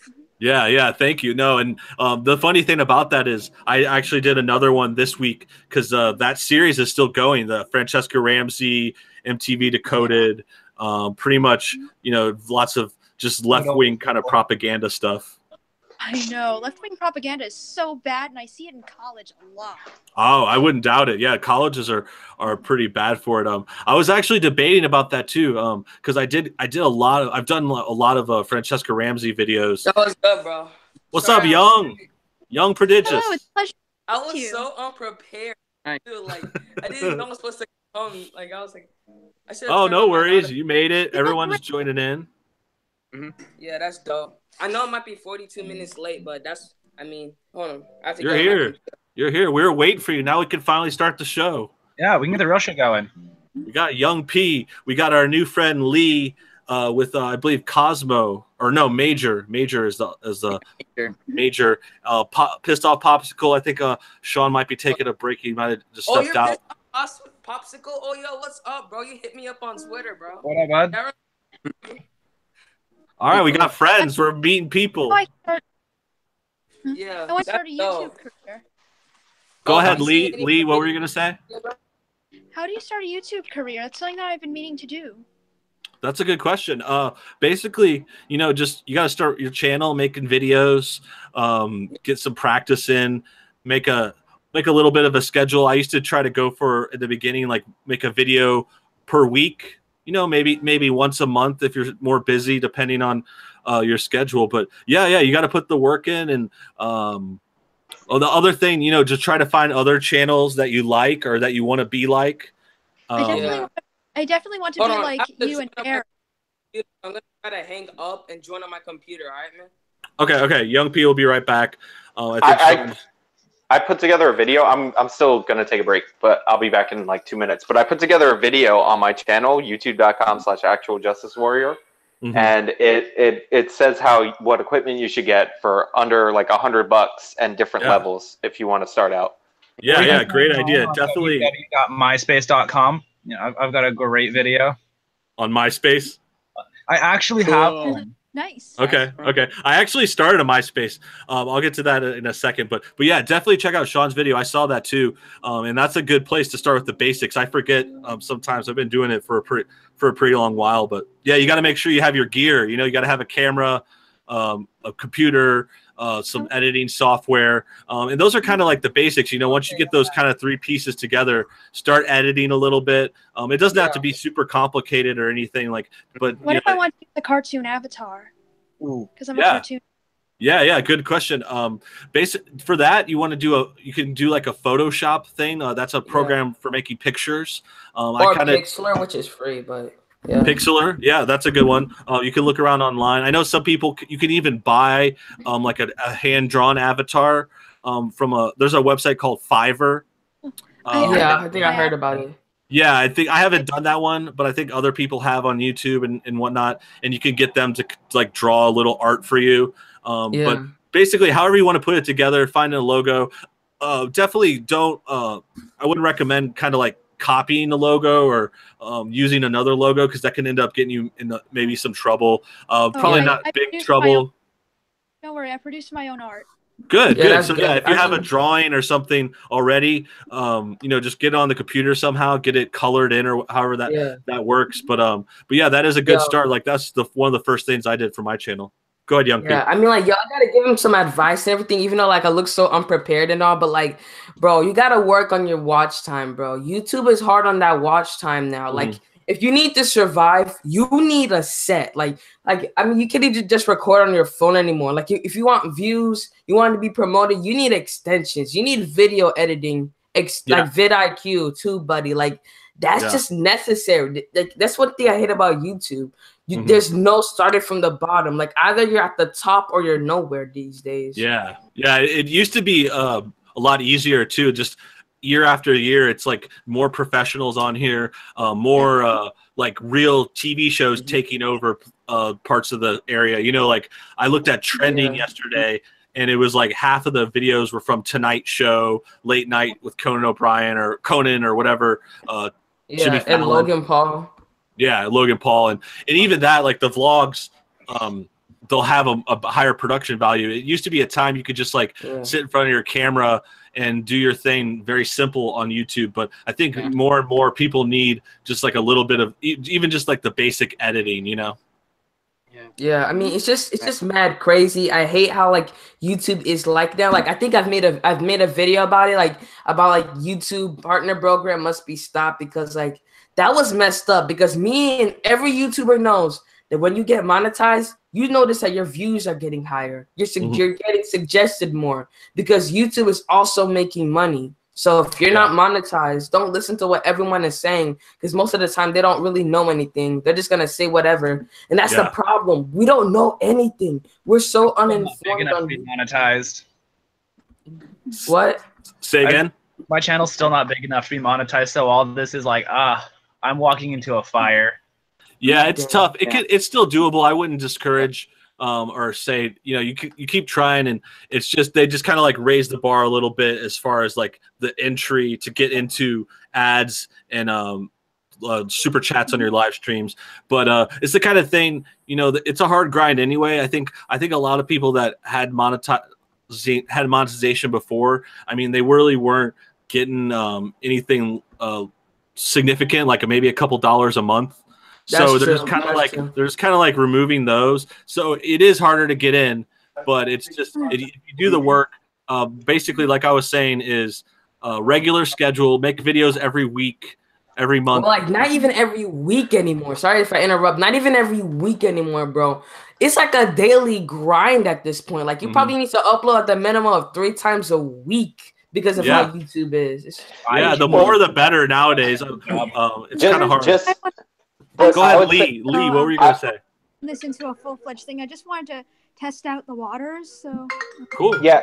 Glad to meet you. Stay in touch. I think you guys have me on Twitter. I'm always in touch on Twitter DMs. I have an email and stuff in my videos. So I recently just followed you. Yeah, I would say definitely watch the video that I recommended, because I don't even tell you to get a camera in the first $100. I tell you to get I tell you to get a sound recorder, because audio quality is really important.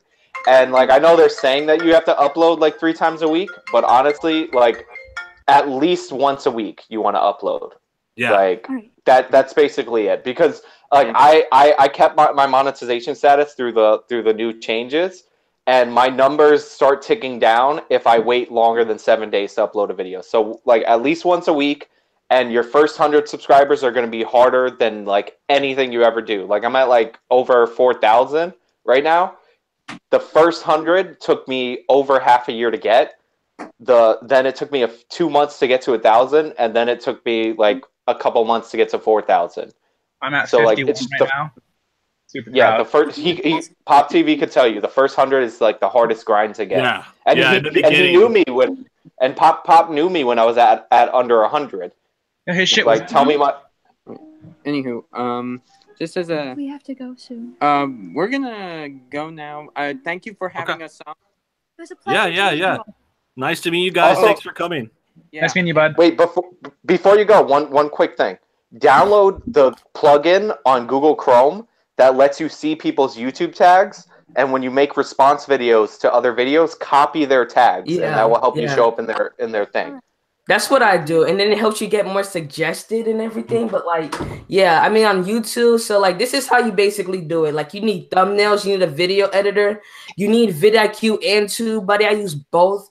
All right, but they're about to launch, so we're saying goodbye to them. Yeah. Oh, okay. If you guys gotta go, thanks for coming by. Yeah, see you. Bye. All right, man. We gotta talk about some real stuff too. So like, Young. We'll get back to that. Just say bye to those guys. The last thing I'll say about YouTube stuff as they take off. Bye. Is titles. Titles are really important.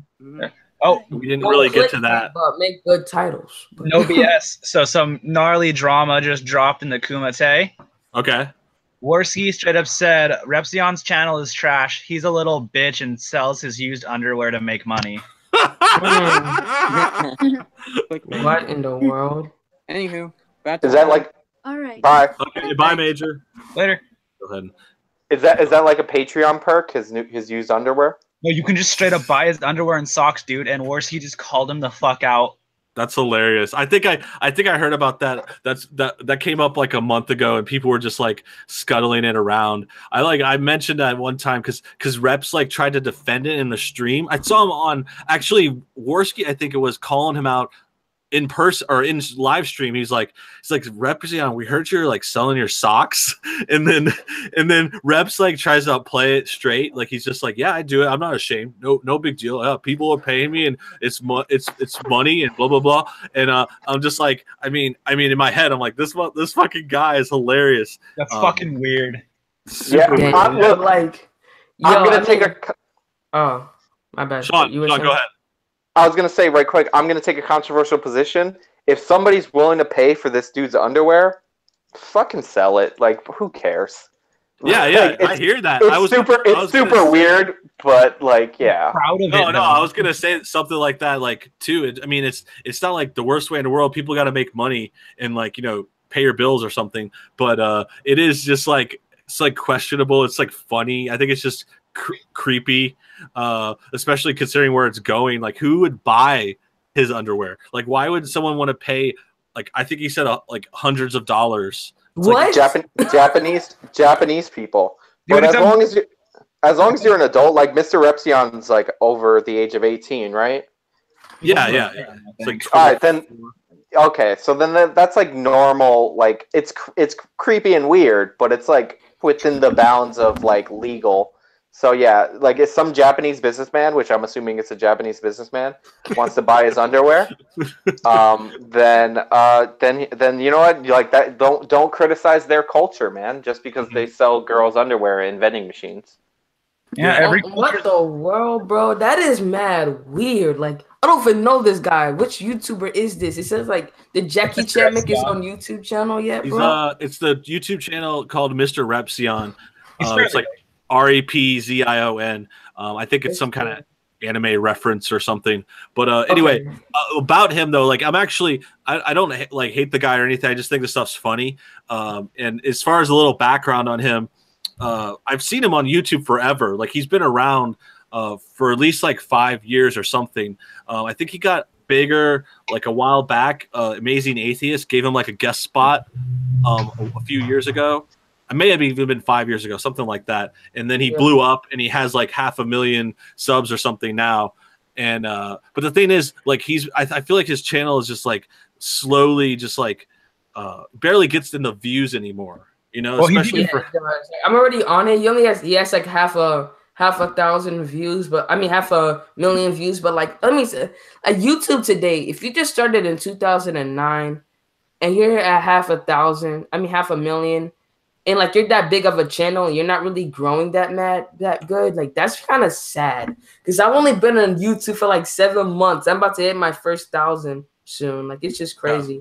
He talks about it a lot, how YouTube's kind of changed and they're not big fans of him, and that's why he's slowly stopping and going to actual college. So, yeah, but I actually have a different opinion on that. I don't want to totally rip into it, but I think the main thing with his channel is like he mentioned this before too. He said how, I think it might say in his description, he's like his channel is like a jack of all trades. You know, he's like does everything. He has like a vlog, he does videos with his dogs, he has these like debunks of people like Joy Sparkles. He does videos like that I might do about a movie or Star Wars thing or something. You know, it's like, right. He does everything, but that's like a problem. And then this kind of goes back to the stuff we were talking about, YouTube stuff, because in this situation, it's kind of like being a jack of all trades, but a master of none. And I don't mean to quote Aziz Ansari or anything, because I'm not a big fan of that guy anymore. But you know what I'm saying? It's like I used to do that too in some of my early channels when I was trying things out, and even on the Brooks Show channel, which was like my last big one from a couple years ago. It was like I noticed that, and that's when I figured out what to do right, because I was like I did a lot of that feeling stuff out on it, and I would do like a gaming video and then a movie review and then a podcast. But really, what these channels need, like focus. You know, it's like if you don't have like a laser focus, sometimes you're gonna just start losing people. Like you gotta, and it's hard to say because like you don't want to make the same video every week, but you gotta have like a very consistent format. Yeah, that's why. And then if you get bigger and like people really like your personality, you could change it up. But like 500,000 subscribers, that's nothing to sneeze at. Like the biggest person in our quote unquote like commentary community, like you know, like that is encompassing like all anti-SJW creators. It's like the Amazing Atheist. He's been on YouTube for 10 years and he has like 1 million subscribers. Yeah, like that's hard to get. Like Sargon has like. You know, Sargon's like considered a big person, and he has 700,000. Like, we're not normie YouTube here. Like, no, it's like there's so many other channels if you look into other circles, which I do. Like, I watch a lot of different things on YouTube. It might seem like we're like stuck in these commentary politics communities sometimes, but no, you're totally right. Yeah. It's like we're talking about channels, and we'll see different channels on the Worski stream or whatever show, and they'll each have like they'll be quote unquote big in this circles, but they're only like 100,000, 200,000 max. Like I know there's a few with 300,000, like Blair White or Hunter Avalon, and there's a few that get up there. Yeah, Chris Raygun. There's a few that get up there, but still the top ones are the ones you mentioned: Atheist, Amazing Atheist, and Sargon, and Shoe on Head, who does like a video every month. Like, so it's not a it's not every like month, bro. That sounds hella lazy, bro. That really does. He's an attractive female. I'm not gonna hate if she makes her YouTube money that way. I'm not gonna hate at all. I'm just saying, like, but like the biggest people on this like platform or in this sphere are not like one is north of 1 million subscribers that I know of. Yeah, like, no, you're right. I thought about that too, and it's like the thing is too. If you talk about those top ones, since we're already talking shop, it's like, okay, Amazing Atheist had got to 1 million, and that's super legit. But it's like he has those diminished views as well, like similar to Repsion, because they've both been around for a long time, and whatever their subs go away or just quit YouTube or something. So it's like his videos only have like 50,000 views each or something, which that is not like necessarily bad by itself. But when you consider yeah, I mean that's more than me sometimes. Like I average like about 30,000 a video, and then sometimes it's like 50, and then other ones will like perk up. You know, if I get lucky, if I hit a right topic, but that's just me. And it's like, but if you have 1 million subs, it's kind of sucky. And then the same thing, that's why Sargon would be considered. I would say, I don't want to say like better, more popular, more views. Like he cranks out views and gets like a ton of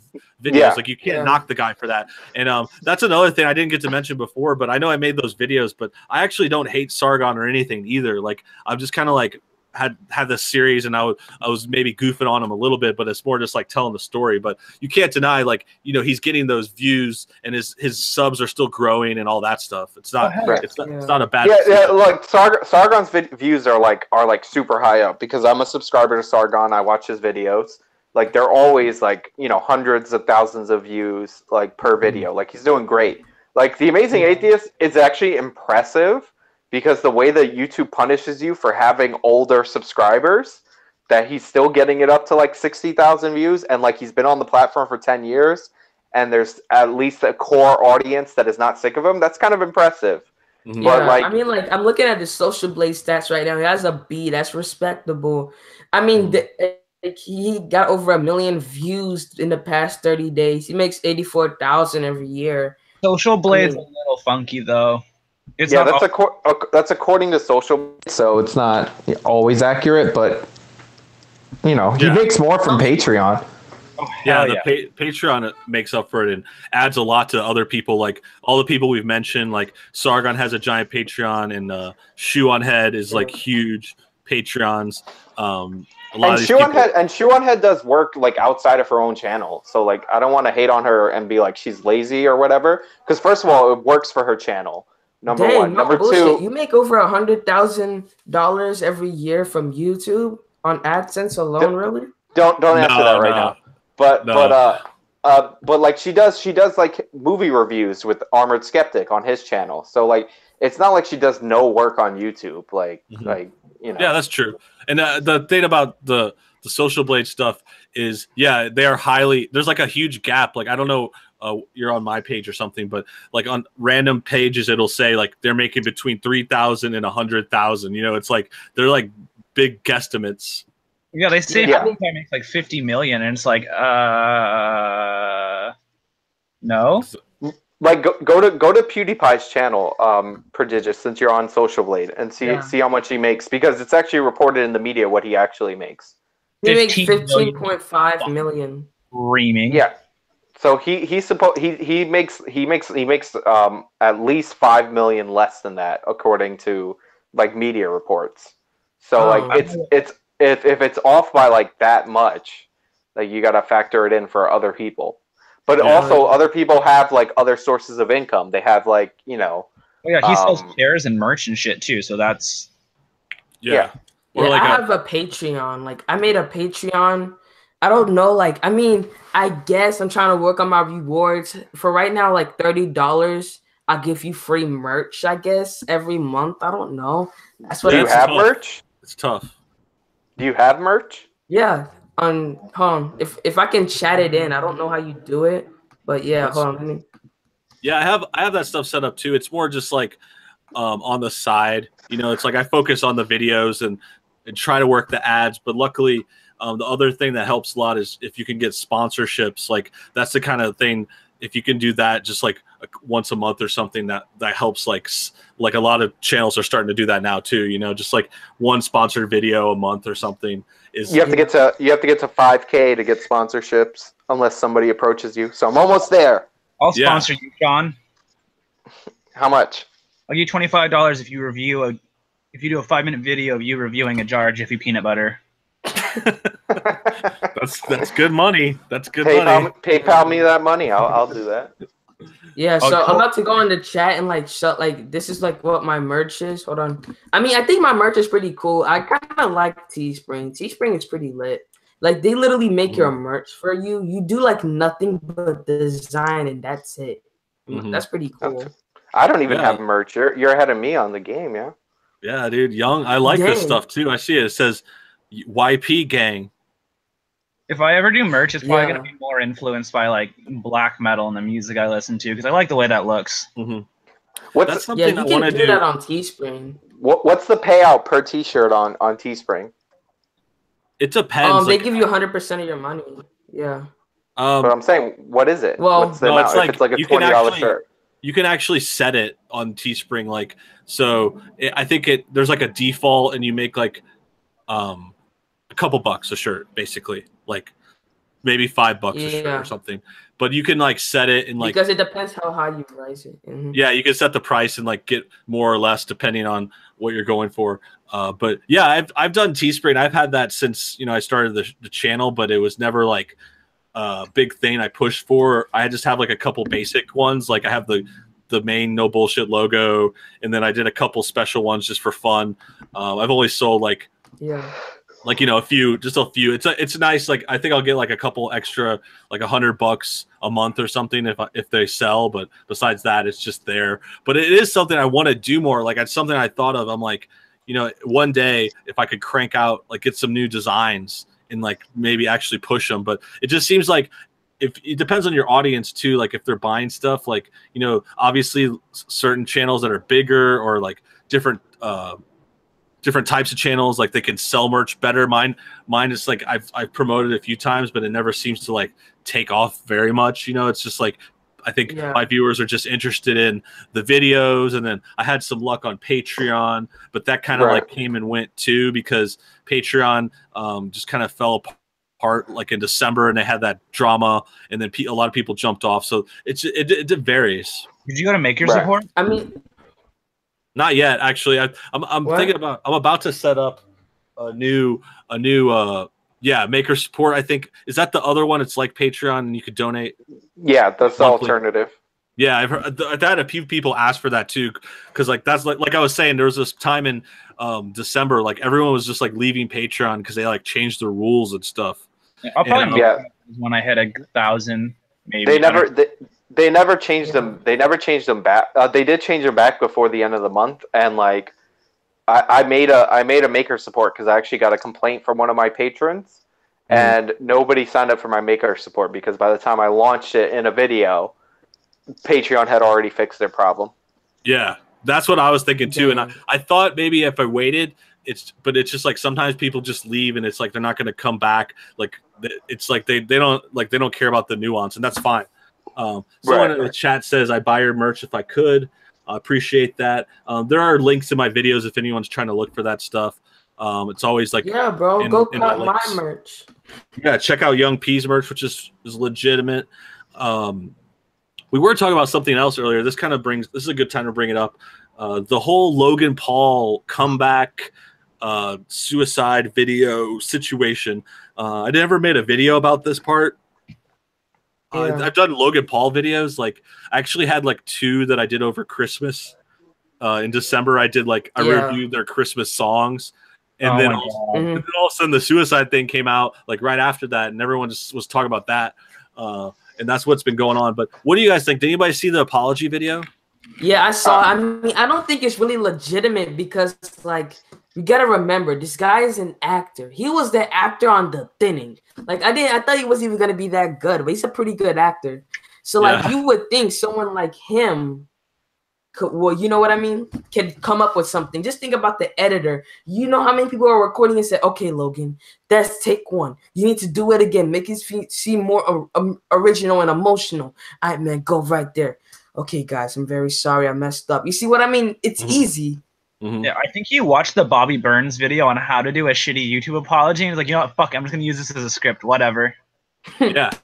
Yeah, I mean, and that's the thing. And this actually is, we were talking about apologies a bit earlier. We're talking about the Sargon one, and it's just the kind of thing that, like, I don't know. I mean, maybe Logan Paul did have to make one, but I just feel like apology videos are always terrible, man. I made one as a joke. Like, I was like making that was so good videos. So it's like I would never legitimately, seriously make one because it's your apology video was fucking glorious. The level of fuck you in it was perfect. Yeah, thanks, dude. That's why I felt it was like if at the time it was actually even funnier because I was on a stream I think the day before and there's all these people like demanding an apology of me, and I was just like, oh my god. And at first I wasn't gonna do anything. At first I was just like, I'm not gonna do anything. But then that night I was like, dude, I should make a joke apology, and I had all these ideas, and I would like to do parodies like once in a while as a one-off, and it was pretty funny. But yeah, the Logan Paul one, I don't know, man. I heard some people kind of saying. I mean, like Logan Paul. Logan Paul and everything. I still don't like him, bro. Like, I don't know why.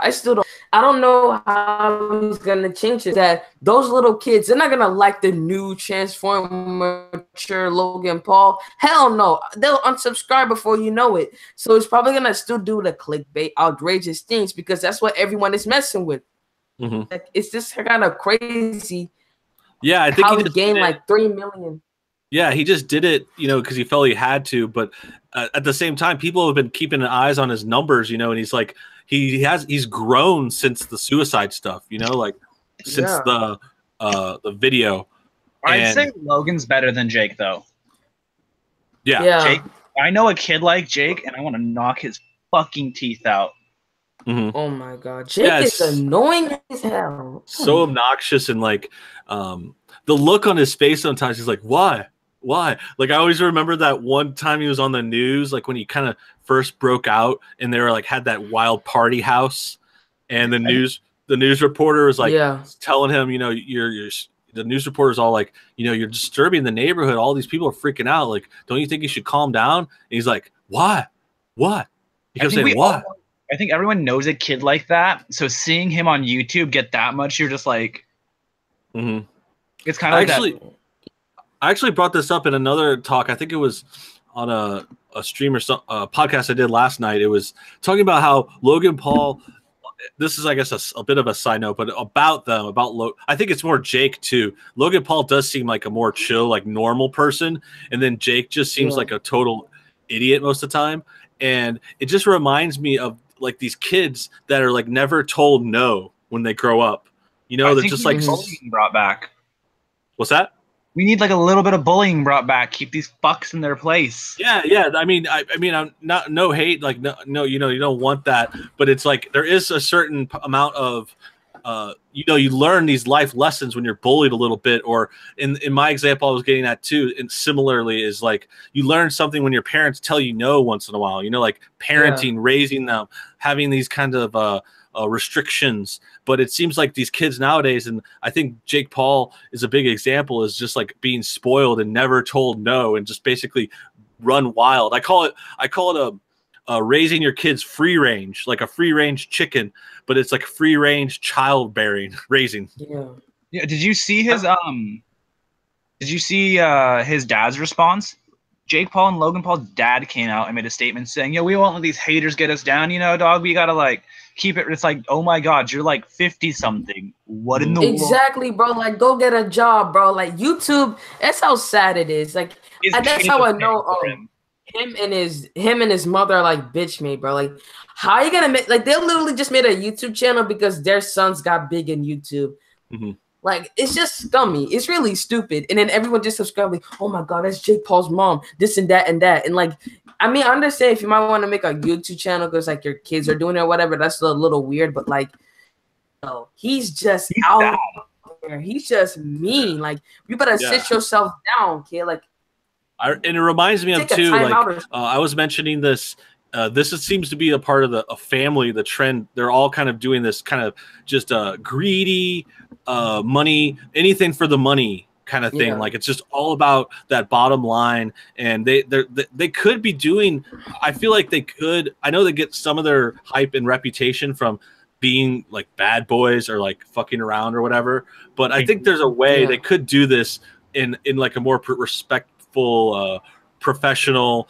Not come off as a douchebag, you know, like especially now, like they're already so established, like they could rein in a little bit, grow up a little bit, and I don't know, do something productive. Like I don't know, why don't they come out with like a real legit not TV series, just YouTube series? Like I know they're on the Thinning and a couple of those YouTube Red ones, but I'm saying like why doesn't Logan Paul have like a talk show or something? I don't know. I mean, I'm sure that would be shitty, but I think they could do something like Jackass. If they want to be obnoxious and stupid, at least go the Jackass route. Do like high production quality. Do something interesting. Yeah, that's a great idea actually. And if they did it more like Jackass, it would be like less because Jackass, I mean, they do dumb shit, but they weren't like fucking with people too much like in the real world. There'd be like some pranks, but it wasn't like these Jake Paul, Logan Paul stuff filming this dead body and like I don't know, just the honking at random people in LA. Yeah, it's super rude. If he honked at me while I was crossing the street, I'd kick in his headlights because he's got like what, a truck horn attached to his, like a semi truck horn. Yeah, I think that's what it is. Like just kind of, if they do want to go the prank routes or the Jackass stunts, like if they could just maybe do it better or something, do it more respectful, I guess. But yeah, and they do have the budget for it too. I mean, we're talking about this possibility, and you look at those music videos they make. I was commenting on that when I reviewed them. It's like they're like high quality. Yeah. I mean, it's shitty song, and that's actually what's super funny about it to me. It's like I mentioned in my review, I was like, why are you going to spend $1 million on this music video, and the chorus is just like the worst, most trite, terrible song ever. It's just like what was it? It's like Merry Christmas. Buy that merch. It's lit. Christmas is lit. Yeah, exactly. It's like Christmas is lit. Miss, like, it was just the dumbest shit ever. And I was just like, why would you spend me? You had a feature with half of the Ray Shremmerd.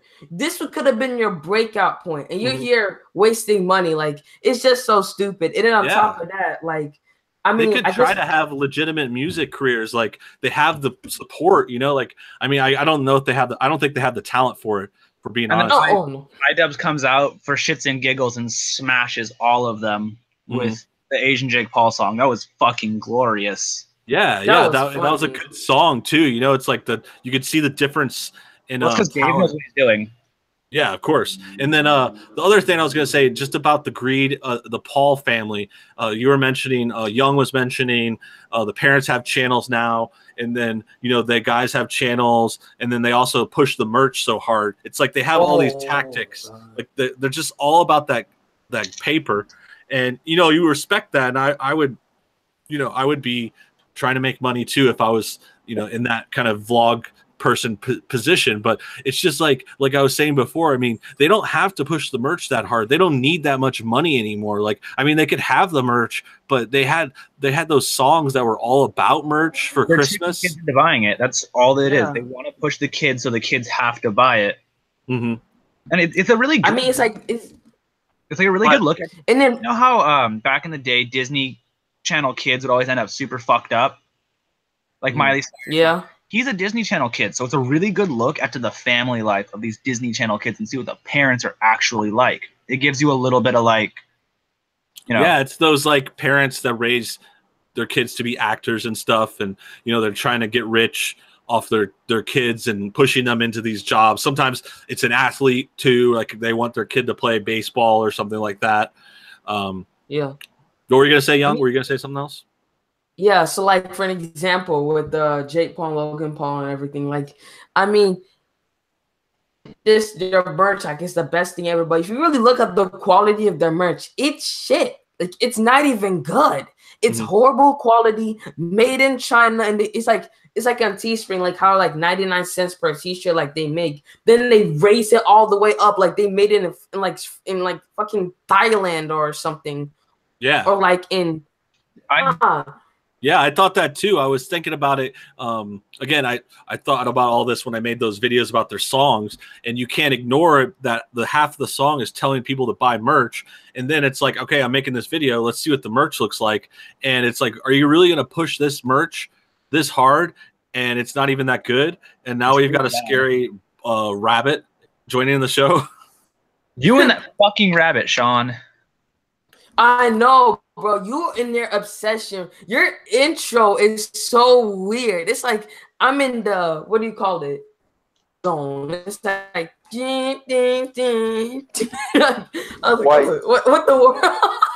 That intro is very artistic. I don't know what you're talking about. I thought about making an intro, but that means I have to bust out the guitar and go to my buddy's house and record, and I haven't done that since I was in a band. No, you don't have to do that. What you do is you just get a rabbit. Intro right there and boom. That's you should have given that. That's YouTube advice right there. You gotta charge for that. Yeah, man, we should give those kids. I want some views on your channel. I just went for a short intro. I didn't want to do anything complicated. Like even my one before that was really short and quick. I just made it creepier because fuck, who cares? That's what I recommend too. Mine's just like a really quick like title sound effect. I think intros I like your intro. Thanks, dude. And yeah, I think intros should be super short because it's like I even watched one the other day and I felt it was long. I'm like, how long is this? And it was like 6 seconds, and I was like, damn, it felt longer. It's like, and there's some other channels that'll milk it a little bit more, but yeah, I think under 10 seconds is max. I like I extended my intro in my last video because I figured, fuck it, who cares? Some black guy has a really good intro too. Yeah, for me, like my intro is at 10 seconds. I don't know if you guys have actually been on my channel and watched some of my videos or whatever, but like you watched? We checked it out. Yeah. Oh, thanks, bro. Like, which video did you guys watch? This is the first one. I was watching it last night when I was making mine, and I was up until 3 in the morning. Oh shoot! Yes, I saw your one on the YouTube demonetization. Yeah, I mean, how do you think I was like on that? No script. It wasn't edited, like scripted or whatever. It's like super insightful. It was really well done. I've never scripted a video in the entire time I've been on YouTube. I think no bullshit scripts his videos, because like it's like when you listen to it like a no bullshit video, it's like this guy, like it's like you're so smart. It's like you're smarter than like Rick and Morty on their own show. It's like your IQ is at 200 or something. It's like I must be faking it pretty good. No, I do script my videos though. My videos are almost like completely scripted. Besides like a few, sometimes I'll think of a random line in when I'm recording. But yeah, and like your voice too. Your voice, like when you hear him in a live stream. Oh my bad. I was gonna say, I'll let you go, but I was saying I don't script because, like some in rare cases I'll write out bullet points, like if I have to cover something important. But when I took speech in college, my professor was always like bullet points, and I have to appear on camera, and I'm not buying that teleprompter shit. So like I just bullet point it, and I fix it in post. Like yeah, it depends on the person too, and just what they're going for, or how they write or whatever. Like for me, yeah, I think Young was saying I sound different live. I think some of that's just the editing too, like the quality, and I'll do like a compression and whatnot when I edit my sound. But the other thing is I do that too. I do whatever Sean tells me to do.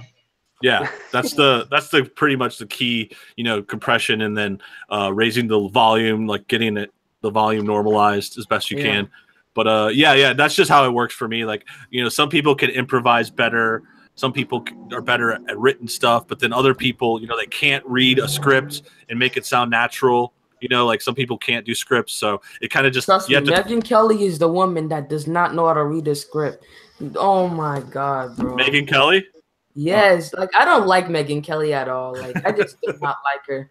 And then it was on the news recently that she made fun of like a person who had cancer on her show. I'm like, that was fucking incredible. What happened? She made fun of. She roasted the shit out of Jane Fonda. Oh yeah. That's what I was thinking of. But I don't think that's the same thing. Young, are you talking about something else? Cancer or something? I don't know. That's what I heard on the news. You know how they are, bro. They always twisting shit. Just okay, maybe it is the same. I think the thing with Jane Fonda though was actually a good move for Megyn Kelly. She was some people were saying she's like coming back to the dark side or whatever you want to call it, because she kind of like was been lame lately when she switched to NBC, and it's not just because she's not on Fox News. Like I'm not like a big Fox News fan, but she used to kind of be legit, but then like Trump kind of like triggered her. And she like turned anti-Trump, and then it kind of like led to her going to NBC and doing some dumb shit there. But this news story, this Jane Fonda stuff, did you guys hear about this? I think Pop was saying you saw it. Yeah, I saw little pieces of her just calling her out for being, hardcore aggressive, and she was not gentle. Mm-hmm. Yeah, I think she made good points. I heard about that. It was. Yeah, I heard about that. It was just like I think it came from the gist of it. What I heard was just. Jane Fonda came on Megyn Kelly's show. It was like supposed to be about health and like elderly people like staying healthy or something. And then Megyn asked about her plastic surgery, and Jane was like all uptight and not wanting to talk about it. And Botox will do that to you. What's that? Botox will keep you uptight. Yeah, good point. And so and then Megyn Kelly basically kind of clapped back in another episode and was saying how Jane Fonda would talk about her plastic surgery all over the place, like on all these other news shows, and it was like also pretty relative to the topic. It wasn't like a random question necessarily. So then Megyn Kelly, like Pop was saying, just dug into Jane Fonda about how she like protested the Vietnam War and was like seen on these like Viet Cong gunships that had killed, like she was like doing photo ops with them, and those are like the same gunships that murdered like tons of Americans or killed tons of Americans at war. What the fuck? Yeah, Jane Fonda, like she's been around forever as an actress, and she was definitely in that hippy dippy anti-war Vietnam protest stuff. SJWs. Yeah, she's like original. She said bad things about like the soldiers of the United States, like something really bad about them. I forgot what it was. Yeah, super offensive, and you could disagree with the war and stuff in like Vietnam. There's like a whole topic there, but the way she's going about it, like cross lines, it's like it's the not soldiers. The soldiers' fault. The soldiers are following orders and all that. It's like she went too far. Yeah, I mean, like. It was just crazy about like whatever. I mean, yo, we gotta get on some people, bro. I mean, there's Franny, there's a bunch of people we need to get on this chat. First off, Franny with the Muslim and hijab. What is wrong with these people, bro? Seriously, how can you compare a hijab to a cross on your chest? Like, are you delusional? Like, what the fuck? Yeah. Franny, Say again, Pop? I think Franny is delusional. Like, yeah, it's a good reason that Andy's not her mortal enemy anymore. It's just like this is not going to happen. She doesn't fucking listen, especially after VidCon when she pretended. Oh, I'm reformed. And then I want to ask you guys because I think a few of you have seen the videos. Because I'm like on a crossroads. I think this stuff still deserves to be covered. It's like the MTV Decoded stuff is still coming out. So in a way, I want to like keep making the videos, and I made another one this week about Decoded, and I actually got a lot of good jokes in this ones, so I felt good about it. But some people like Andy Worski, he says he's done with the topic. I understand. He did. I think he did more videos about Franny than I did. He did over the. Yeah, he like totally did a ton, and different things. I've done a lot too. I have a playlist. I think it's like 10 videos now at this point. I've covered, but I was just like mostly covering like the Decoded episodes, but I didn't do like every single one. Anyway, do you guys think this is dead? Like beating a dead horse? Like, Pop, you're saying she'll never change. Like where do we do? What do we do here? Should I stop covering her? No, I think everyone. So they know to shut the fuck up, and someone's still gonna challenge them. Like, don't completely ignore it, but also have like a little bit of just like, I'll do other shit, but if you do dumb stuff, I'm gonna come back and I'm gonna put you in your place. Yeah, I mean, I feel like Franny actually knows about no bullshit. I think she actually watches him at this point because, I mean, you gotta admit, bro, MTV, Black Lives Matter, we gotta get on Black Lives Matter too, especially that red braids that looks ugly like cow, and like they use her on cow plants to milk and GMO modified looking thing. Then, like we gotta get on her too. And like as I was saying about Franny, their marketing skills are horrible, bro. I'm telling you, they're horrible. I can easily rank for Black Lives Matter. Honestly, don't blame the marketers. Their content is crap. But yeah, I think we talked about this last week. Like, I've never made a video about Francesca Ramsey. I've referenced her in a few videos. But I don't have anything against people making videos on her. It's to me, I would probably have the same policy that I have for like the Young Turks, because I've made videos about them, but you can make a video about them every day if you wanted to. Is that if they do something really cringy or really bad, then definitely like go for it. But if it's like a normal Decoded episode with like low level of like cringe, then just be like, ignore it. People can figure that shit out for themselves, hopefully. Yeah, there's some episodes you could easily skip. Like I didn't see the new one, but it was like, it looks like one really dumb. It's something about like, are you influenced by your own thoughts or suggestions from the media, which is like a big theme they always try to push. And I can already see where that's going. Just my guess, because I actually had this in another video, but my video about toxic masculinity this week. And it was God. NBC hates boys. Yeah, they do.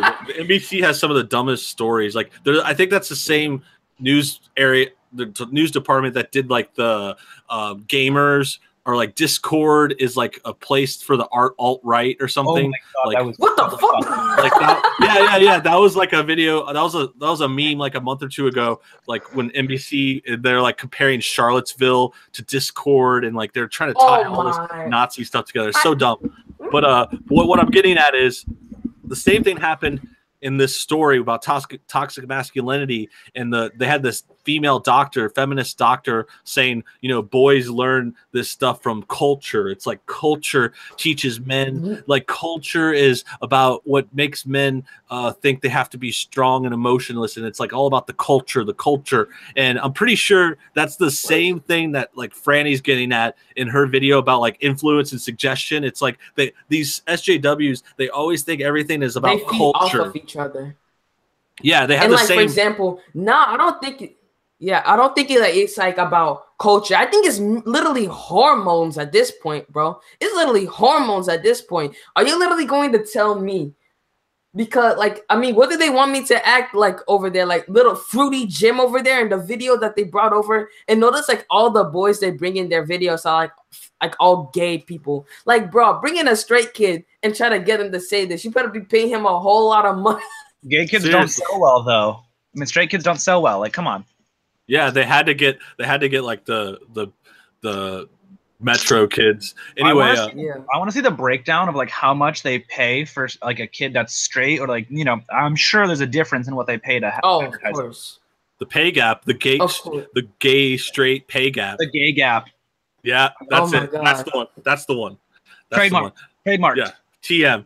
I think that's a good place to almost end this. We'll wrap things up in a few. I'll get some final thoughts from everyone. I'm going to double check the chat because we're already at 2 hours. It's a good show. Shit. Good stuff so far. I've never understood. Yeah, you guys can talk for so long, but after being on one, I understand. Yeah, it just kind of gets going and it gets rolling. I try to keep it under 2 hours, like at the max. Like I actually prefer. We were talking about stream stuff earlier. I think this is another thing random I just thought of, but I didn't get to mention before. But we're talking about how there's more streams now, and I actually just checked on my other monitor over here, and it's like there's like 10 streams going right now too, including us. Like everyone's streaming. Going. And which one? Kumite is still going. Yeah. That guy does like 8-hour streams a day. I don't know how he does it. Punk is a baller. Yeah, he's killing it. Yeah. And the other thing, okay, so there's another thing that this new shift in YouTube encourages. It's not just encouraging like You know, we're like we said, more streams. People want super chats, but there's another part of it. It's not just more streams. It's like people want to stream longer, and it's like that's why these streams keep going so long. And it's like 4 hours is like the average stream time now. And it feels inflated almost, doesn't it? Yeah, that's what I'm getting at. Yeah, it's like inflated. It's like people just drag them on and on as long as they can. You know, I mean, I'm for watch time. Well, yeah, for watch time, and then it's like the longer you stay on, you'll get promoted more, get more people jump in, and then more time for the super chats. And it's just like what YouTube is encouraging, like longer streams. It's like an hour. I used to do hour ones. Like I used to just like to do an hour. You know, it's like max. Let's get our thoughts out. Hammer things out, you know, and if I'm gonna watch something, like I don't want to watch. I'm never gonna watch a stream that's 4 hours. Like I'm never gonna watch all of it. So I watch that kind of stuff when I'm at work because I sit at a desk for like 8 hours a day. So you know I've got time. That's kind of why I fill Sean in on everything in the community because I've got nothing better. You put it on the background. That's a good spot. And if you have it on your phone, like you can listen to it at the gym or something.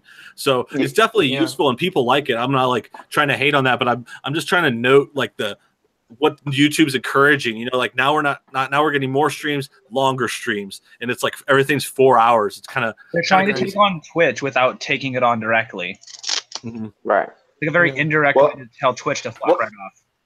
Well, I think the problem with the multiple streams is that you have like, you know, you're disincentivizing like content creators from doing like some content creators had like a craft and like a method and like they're just replacing it. Like I'll give an example of somebody I like, but I've never watched his stream, so like I'm not throwing shade at his stream, but I really like Ranting Monkey's videos, right? And me too. I get notifications when he uploads a video, but I'm not like I don't really watch his streams because they're just too long. And like I see more and more on his channel, he's doing more streams over videos, and like his streams could be great. I just don't have the time to watch them, right? And but he is producing less videos, and I really like his videos. So I hear you. I feel the same way. I mean, not Monkey specifically. But I see what you're saying. Like, you know, these people that once had made videos, these like concise, usually like whatever 10-minute video about a topic each day or a couple times a week. It's like they're getting pushed toward the stream route because that's where the money is, and that's where I was going to with stuff. It's like now they're pushing to the stream route. Now it's pushing to longer streams. It's like a big content shift. Yeah, like when was his last video? Not to keep harping on him because one of my favorite creators, but when was his last video? Who? I have no idea. Worski. When was his last actual video? Oh yeah, that's true. That's a good example too because he's like completely shifted over to streaming, and his last video I can think of it too because I subscribe, and like I think the last one like he did like a highlights of Mr. Medicare. It's like Jim's cool, but he's getting I love Mr. Medicare, but it's like all right. Right. Yeah. Well, what I'll add to the Ranting Monkey thing is that Ranting Monkey has been streaming like every single day, way before the big change over in YouTube. But I'm just saying, like I've never really watched his streams, but he used to produce more videos, and I want him to make more videos. Yeah, I noticed that too. Like I always thought about it because I was like him, and he has like a show with Scribe and stuff, and which is great. I've been on his. I think I went on his stream by myself one time, not on the show they have, but it's like I noticed that too. I was like, damn, how are they doing it every day of the week? You know, it's like they do like I think 6 days a week when I last checked, and it was like I was like, damn, that's cool. And I'm kind of side with you, Sean, because I just personally don't like streams as much. Like I prefer videos. That's like my favorite stuff to watch, and I think that's just like a taste thing. It's not even necessarily like against anyone specifically. It's just like I prefer like the regular commentary video, 10 minutes, maybe 20 tops. Right. You know? And then these things are like streams and they're chatting and it's like a different vibe. It's really hard to rewatch a stream. Like if there's like a video you really love, you can rewatch. Like I've rewatched a bunch of yours, no bullshit, but like you can't go back and rewatch a stream that you've already seen because you've got to sit through like 3 hours of, I remember. Obviously, you've never been in a debate on a stream where you have to go back and like edit out clips. This like is my first stream, so yeah. But I'm saying that will make you like I've done a few debates on YouTube, and then you do like an after video for like a summation, and you have to fucking rewatch it. Thank God for like double time on Final Cut, because I would just blur through it, find what I needed, take it out. But yeah, like there's what you call it. Like it doesn't have the same rewatch value, and it's not like if I want to put somebody onto a creator, like I feel like a stream is for your audience that exists already. Like, if I want to put you onto a creator, I'm going to send them one of your best videos. I'm not going to send them, you know. Here's 4 hours of talking about random shit. Yeah. And that's why I like, and I think my plan is, by the way, appreciate you guys coming on the show. People coming back. I know we did this last week. Pop, I'll make sure to reinvite you next week too. So, because I think the plan is, for me, is I'm just going to kind of try to do this on Fridays for now. Just, you know, like we've been doing, chill and see if we could try to build something up. Because I think, in my opinion, like the best thing you could do is, you know, have your videos and then streams are just kind of like extra, like a bonus. Sometimes you could do it once a week, or sometimes you could have like a special, you know, live stream, maybe a debate one day, or like last time I did it on the main channel, we did like a live stream for the movie, the Avengers. No, not the Avengers. Justice League. Yeah, I remember. I popped by like, that one. Yeah, like stuff like that. It's like an event. I like the live stream as an event, as opposed to like your total like regular content. Yeah, I mean, like, bro. So like, video editing. Like, everyone here like use Final Cut Pro? No, I use Premiere. Me too. I use iMovie. Use what? I use Premiere. I use Adobe Premiere. I've been using that for a while. And then I think Young said iMovie, and then Sean, you use Final Cut? Yeah, I use Final Cut Pro. Yeah. I think I'm going to switch when I finish building my computer, when, you know, the 1080 Ti isn't $1,200 fucking dollars because of Bitcoin. Yeah, computer prices are tough right now. I actually saw an article that said it's cheaper to buy like pre-made computers now. Did you see the NVIDIA Titan is less than a 1080 Ti now? A Titan, which is way more powerful, is less because Bitcoin people are fucking stupid. Yeah, Bitcoin is driving prices up on a lot of parts. Like RAM has been expensive. I was lucky. I built my computer last March, and I still got in like right before it was too crazy. And, did you go AMD or NVIDIA? No, I have the processor is a Intel i5, and then the graphics card is the GTX 1060. I just I rather would have, what do you call it? What are those people that build computers now? Koreans. Wow. Nerd. Wow. My Korean friends build like they built their own gaming computers, and then my other friend needed to buy a computer, and they just said, just come over, and they built him a computer on the spot at the house. Your Korean friend in a sweatshop? My Korean friend, no, it's my actual friend, but like that's like something that they do. I could never build a computer, and I'm like, it's impressive. Yeah, no, it's tricky. It took me forever to actually do it all, like I did last year. Last March. I buy power. That's what I'm talking about. Oh, is that a computer spot or something? Yeah, they do pre-builds. Okay, yeah, that's the thing I was saying. If you can find a deal on a pre-built, they're normally not recommended for up until now. It was like you build your own, you're gonna get a better deal, But lately, I saw an article and a few like pre-builts, and it's like almost you could get a better deal because of the Bitcoin stuff we were talking about, and the prices going up on individual parts. Like sometimes pre-builts can be a better deal. Right. It depends on what you're looking for. I want the 1080 Ti because I bought the i7X. Like I have a beastly processor. I want a graphics card to go with it, so I've got to wait. Well, I would recommend. I don't know how intense a card you want, but I got the 1060, and I've been loving it, dude. It's like way cheaper, and it's not as crazy as the Ti, which is like I think just like the ultimate one. The 1080 Ti is like the beast, and then the 1060 though, it's just a little bit less. It costs way less. I think I got it for like I think it cost $300 now. I got it for $200 last year. Oh, they're about $600 right now. Oh, really? Yeah. The 1060? Yeah, that went up a lot because I remember when I got it, and it was like the most expensive part I got on my build, and it was like $240, and I was like sweating it back then even, and but I was just like, the graphics card is like the whole computer, you know, that's like the best part, so it's that's where you want to spend some money on. Yeah, I should be getting like my tax return and a raise through work soon, so that's probably when I'm gonna buy my stuff. Cool. Yeah, computers are sweet, and I've been getting a lot of more new stuff on my setup. Like I added this webcam, just trying to like kind of do different things. Now that I have this set up, I have my microphone. I actually got another microphone, so I might be thinking about doing some like guests in studio in my little studio. Bro, this is my microphone, bro. Like I literally have the most basic, the Blue Snowball. I literally have the most basic, what do you call it, setup, and my quality looks like Blue Snowballs are really good. Yeah, I have to give you that. You sound fine on there. Yeah. Yeah, like actually my microphone is the right Blue here. Yeti. Yeah. I have the I have the Yeti. I have the Zoom H1, but right now I'm using my Samsung Galaxy. But right now I'm using the Samsung Galaxy headset. And I'm on with microphones are ridiculously like cheap and good to get. You can get good ones now, like those ones you guys mentioned.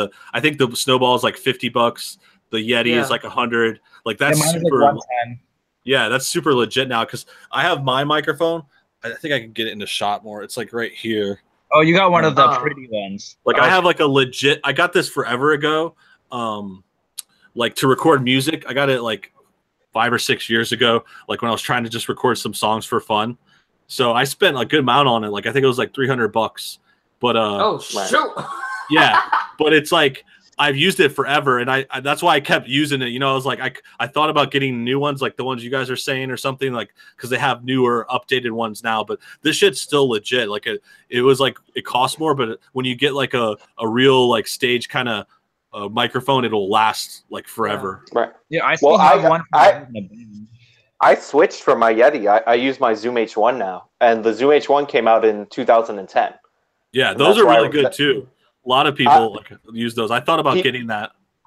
People use it if you're going to go out in the field. People use it as a handheld in the field. Mm-hmm. And the cool thing is you can hook up every single like future microphone into it and use it as a sound recorder. I watched a Crowder video that he did recently where he was like interviewing people at the University of Michigan. And at the end of the video, he dips down, like, and the camera dips down, and you can see the Zoom H1 in the shot.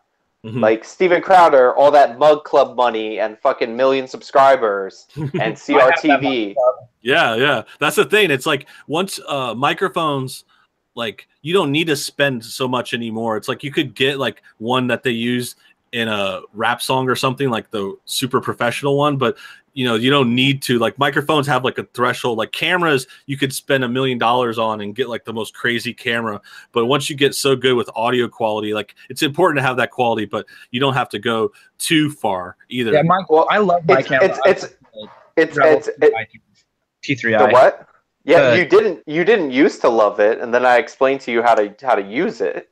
Oh, I hated it. At first, I fucking loathed using it, but you showed me how. Like, you told me how to actually set it up, and I got it back from when I was doing like shitty, basically edgier Good Mythical Morning videos. He told me, here's how this happened. He told me he had a shitty camera, and he was gonna buy a 4K camera, right? And he was like, and I was like, oh, I wouldn't spend money on a 4K camera. I'm like, I have a T5i. If I had to buy a camera starting today, I would probably buy a T3i because the 5i, there's not that much of a difference. Mm-hmm. And he's like, I have the T3i. And he's like, it doesn't shoot in 1080p.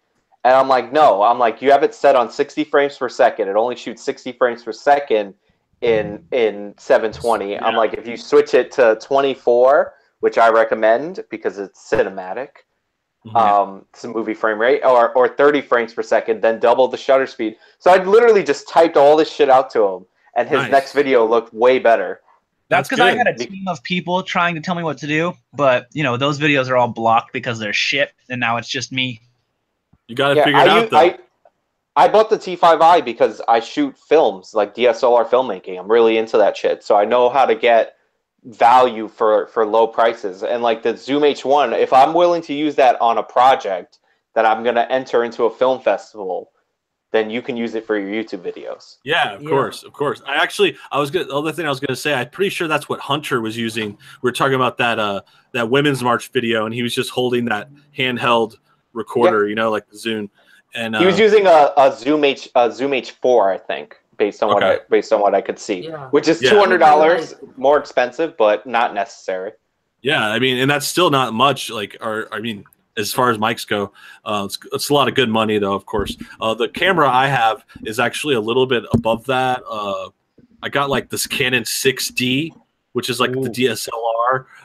It's kind of like the 5D, but just like a smaller version. It's like a little little less features, but I didn't need the 5D because that's like at the time I was using a lot of those cameras. Working on different TV shows, and everyone basically, it was like around 2012. I think I got it in 2014 maybe, but at that time everyone was using the 5D on TV shows and stuff, and it was like the professional. It's the Canon Mark 5D, right? Something like that. Yeah, it's the 5D, and then there's like Mark II, Mark III. I think the latest one is maybe there's a 4 now. Yeah, different versions. My friend actually that I met at my old job. No, move it a little further. Oh yeah, do I sound better now? Yeah, you sounded great before. Oh, okay. I use my mic on my Mac microphone. But yeah. Oh, but my friend that I used to work with, I used to make graduate courses, video graduate courses at a university. My friend that I met there, where I learned most of my editing stuff from, he shoots with one of those Canons that you're using. But they're super popular. He's also, and I don't know if this is like going to be a selling point, but he's also listed. If I give you his name, which I won't do, he's listed as somebody that Vice would call in, like the news agency, if they needed somebody to produce a segment or whatever. So he's on there, like one of their lists for that shit. Because he does like professional work and certain things like that. Yeah. I remember you could totally go pro with that stuff, and even the ones you're saying too, like the Rebel ones, and then there's also like the 6DD, which is another version. Which one is that you got, Pop? This is the Rebel T3i and my macro lens. Yeah, that's legit. Those are all good, especially for YouTube. Like pretty much all the YouTubers will use like a Rebel, or used to. I think it's changed the last couple of years because there's more competition. But they use either the T3s were the old ones, the T3Is, but they would use like the 70D is like the camera that they'll recommend. But that's like a little above, or that's like, you know, my camera I can get for like $500-600. The 70D is like $1,200. I think the Mark is the one I bought my girlfriend for Christmas. I bought her like, you know, a gnarly one for Christmas, and she's like, "Oh, I love it." I'm like, "I'm gonna stick with mine." Yeah, the 70D, you bought her that? Yeah. Well, your girlfriend has a YouTube channel. I would way rather have the 70D. I don't know why you bought that for her. If you have that kind of money, the 70D, you could monitor your levels, your audio levels on your camera, and the preamps aren't as bad. I got it for her because even though she's 5'2", she's fucking terrifying. No, that's a nice gift, man. Nice gift. Yeah. Yo, I'm taller than her by like 1 inch. That's how funny that is. She's not a big person at all. I'll date you and freaking. Those are the levels, though. It's like the Rebel ones, and then there's the 70D and the 60D. The 60D was one I used a lot of too. Like a lot of YouTubers would have that, or the 70. They're just kind of like a little variants. Different versions. Do you guys vlog, bro? You guys are talking like some vloggers, bro. Like, I mean, I don't get it. Like my quality, I literally use like the most basic stuff ever. Like I literally use my S to vlog, and then I connect it to like my MacBook and then edit. I don't get how I use the most simplistic stuff and it looks professional. Like no, it looks good. You don't always need those cameras. I mean, especially these phones. Like depending on your phone now. Like you know, Sean's been streaming on his phone. He was mentioning the Galaxy stuff. Now it's like the way these phones are now. They're like totally awesome. Like they look good. And I shot my video, the starter kit video. I shot it on my phone. To prove, and like the difference in quality between that and my normal video is not that high.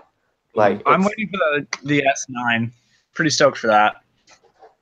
These phones, the stuff gets cheaper too. It's like that's why I was saying there's more competition now. Like when I got my camera, like whatever, I was saying like 4 years ago or something. Now it was like Canon was just kind of like the standard, and it was like what I've been using at work too. So I just kind of knew it. So I got the 6D, and I just kind of got in the middle one because the 5D is like too much. Like that's like a $5,000 body for the camera. Those are insane. Like, and the lenses that go with it, the telescopic. Holy shit! Yeah, that's like the ultimate. Like if you are trying to if you're looking at a studio or something, probably not for us, but like I don't know, someone like Dave Rubin probably has like 5Ds or something now.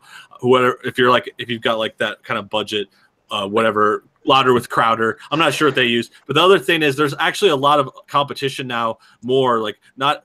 I've talked to people that are working on shows now, and there's like Panasonic ones that are cheaper, and they do the same amount, like good quality 1080p, even 4K on some stuff. So it's like changing a lot. Cameras change a lot more, and we were talking about microphones before.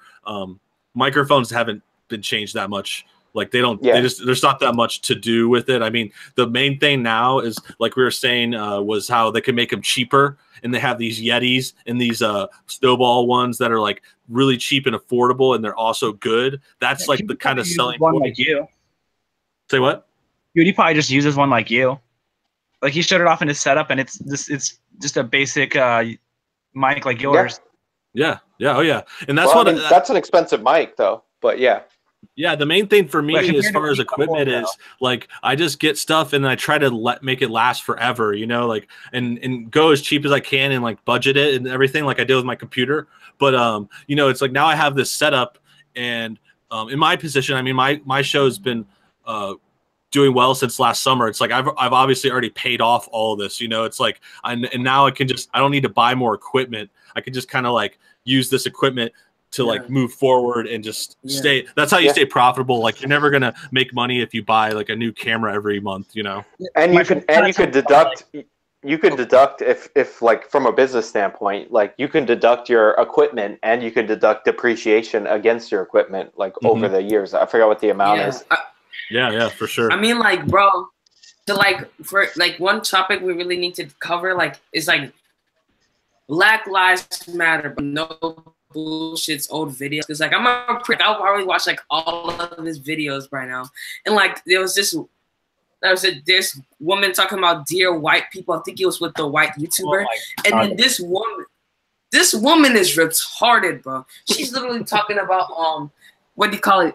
The most basic stuff, and only to white people. I'm like, doesn't everyone need to know about this? Like, they're touching their hair. I'm like, are you telling me it's only white people that do this, bro? I think there's some Mexicans and some of your fellow homies that do this too. So like, I don't get this. Yeah, I know what you mean. I've thought about that too. I think the main thing with Black Lives Matter is it just seems like it's fading away. I mean, I'm sure people kind of mention it, and the latest thing I could think of that's kind of related is the protests and the NFL and the people kneeling. It's like tangentially, you know, started with Black Lives Matter. But besides that, I haven't seen any other stories. Like if they're out there, or if I get a link or something, you know, I'll still go back into it. But I think the Black Lives Matter stuff's done. Yeah, it's pretty dead. But what I was gonna say about that hair thing is I was like, fuck it. I saw the trailer for Dear White People. I saw the movie, right? When I saw the hair thing, I was like, do people actually do that? I swear to fucking God, when I was in college and I'm in an office, this like overweight white girl who is a vegan, and like she's a super leftist. I swear to God, she started touching the hair, and I looked at my friend who happened to be black, and he looked directly in my face, and we're like, "Dear white people," like it's like it literally happened in my real life. It actually happened. So like, that's funny. That's funny. Yeah, that's exactly that gripe that you hear. I've heard that on a couple different videos too, where they're like, you know, I think it was like a Dear White People on MTV or something. It was like, yeah, you can't just walk up and touch my hair. And I think I made a comment in a review. I was like, who does that? No one does that. But now we've got an example. And then then now that you say that, I'm like, I bet you this is who does it. This is like just like dumb white girls. I've had a dumb white bitch walk up and when I used to have my hair like down to behind my shoulders, and like chicks would think it was okay to come up and touch my hair. And let me see how did my daddy just came home. Okay, sure. Cool. First of all, we know it's women that are touching people's hair, because like if a dude touched another dude's hair, that's a fight. If a dude touched a woman's hair, that's assault. So like we're narrowing it down to women. So now we're talking about like it has to be non-white women, because why would a black woman who has hair like that walk up to somebody and touch their hair? Yeah, so, like, that's true. I don't know how big of a problem it is, but like I've seen it happen, and I'm like, this is amazing. I wouldn't say it's a race thing either. I think it's just like, don't touch random people's fucking hair. Yeah, don't touch random people. Like I used to tell people like how to go out on dates. I'm like, don't touch a girl, like, because you see people on dates and like, because I watch people. I see people on dates and they're like sitting there and like it's their first date, and like the dude's like trying to like get like some contact with her arm or whatever. I'm like, don't force contact. Like if she touches you, that's a positive thing, right? Because she's not gonna touch you if she thinks you're fucking disgusting. But I'm like, don't force contact. Like I used to coach people up on that shit. It's like that's like one of those pickup artist rule things. They're like, they probably heard on a pickup artist video. They're like, yeah, initiate contact. Make sure you get some positive keno. They'll like say shit like that. They're like, get that positive keno. No, but like there's like strategy. Like I went on a date in a bar. Like I don't know if there's a pickup artist strategy, but like I went on a date in a bar and the date turned out to be really well. But when I was sitting in the bar, like I didn't touch her, but I put my feet on her bar stool, like on the little rungs on the bar stool, right? So like I was talking to her the whole time, right? And the date went really well. So like I would advise people to do shit like that. But like even then I wouldn't tell somebody else to do it, because when I do it, I'm not like blocking her or any creepy way. Because you know how you tell somebody to do something and then they do it and you're like, oh my God, like, what is wrong? Yeah, not like that. Not like that. It looks so creepy when other people do it. Bars, so I've got no idea. Oh.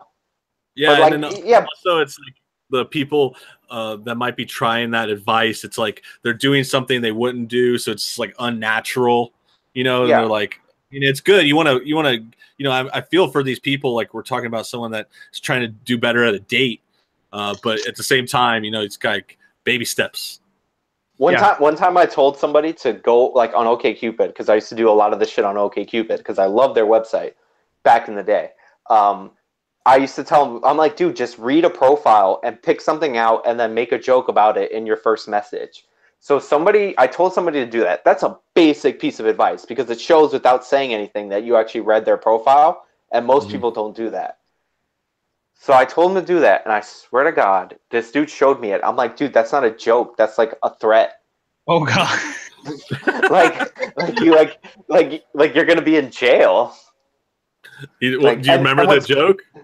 I don't remember it. But what's funny is like statistically, like I'm wrong when I say read somebody's profile and respond, because statistically they've done studies. If you copy and paste the same joke to everybody, you'll get more responses, because it takes you less time to do that. Yeah. There's a lot of strategy there.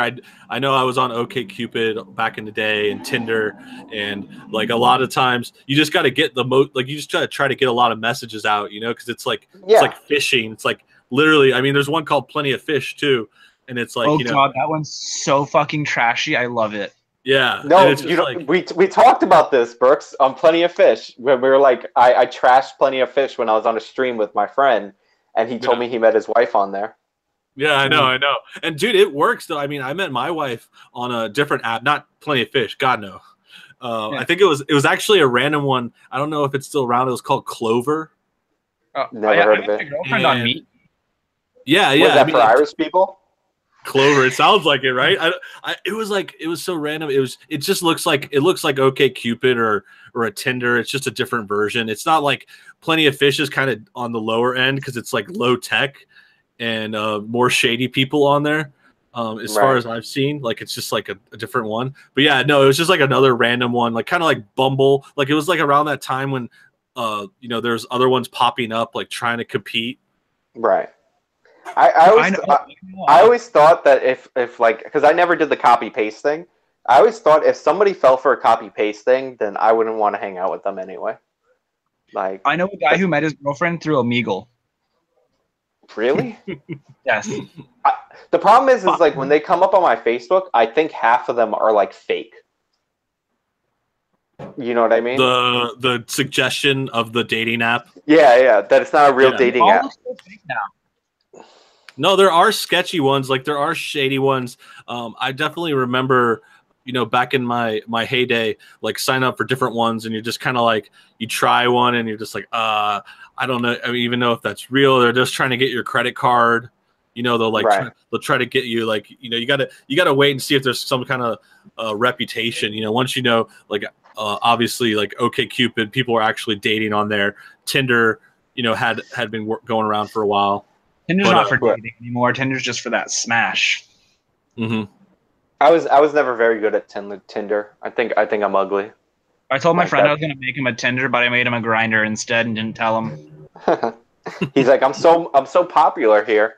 Yeah, I went on one Tinder date and I hated it. I went on a date and I went to a specialty like pizza place because I didn't give a fuck. Where you get like these, because like Brooks, have you been to New York? Yeah, a few times, a couple times. Like pizza's like the pizza here is delicious. But Yeah, there's like a specialty place where you can, and there's also like little sandwich places that are delicious. If you ever visit New York, I'll give you a list of places that you need to eat. But yeah, dude, I want to go back there. It's great. It was great when we went. They have this slice of pizza in a place near me that's like, it's almost like a slice of pizza, but it's a sandwich almost. Like that's like the contents of it. It's so good. Mm-hmm. So I freaking take this girl there, and she looks at the menu of all these like specialty pizza slices, and she's like, "No, I don't want any of those." And she orders pineapple, which is already a bad sign, and green bell pepper pizza. Oh my god! And the guy's cutting the green bell pepper, and he's looking at me, and I'm like, this isn't going well, and it didn't go well. I told the customer no at Pizza Hut because they wanted a pizza with no cheese, whole wheat dough, sauce, and just double pineapples, and I'm like, I'm not doing that for you. Refuse their service. You have a right to refuse service at these stores. They don't know that. As a manager, I could do whatever I wanted. Like, no, get out of my store. You're dumb. Get out of here. Just be like, we have standards. But what my favorite part about the specialty slices is that they actually give you tomato sauce. Like, it's actually a slice of pizza with the topping. Because some specialty slices, they'll replace tomato sauce with like barbecue sauce or like honey barbecue. That's like I don't know if you guys like that, but if you do, fuck you. That's like the worst thing ever. I know what you're saying. Like on those certain ones, like you get like there's like a barbecue chicken pizza, and it doesn't have pizza sauce; it has barbecue sauce. Why is it's like shit. Hang on, my dog's in the front yard. Fuck. Okay. Hit the mute. I just imagine people saying like it's a twist on a pizza, like how like those cooking shows are. Yeah, I know. That shit is disgusting. It's so funny too. It's wrong. It's funny you say that though, because I was just thinking about my side, because I'm a big pizza dude. I think we all are kind of getting into it. Americans love pizza, but yeah, my girl doesn't like pizza either. Like you were saying about that one date, and when we do get it, she orders pineapple ones, and I'm just like, oh man. But it's not the end of the world. Like she just likes the Hawaiian pizza, like a lot of people will sometimes like it. It's not my favorite. I don't hate it either. Like I'll eat a piece of it. Like I'll eat when like when she gets it, I'll have a piece. But it's like my go-tos are like pepperoni sausage, like meat lovers. Like I like all the meat ones more. Yeah.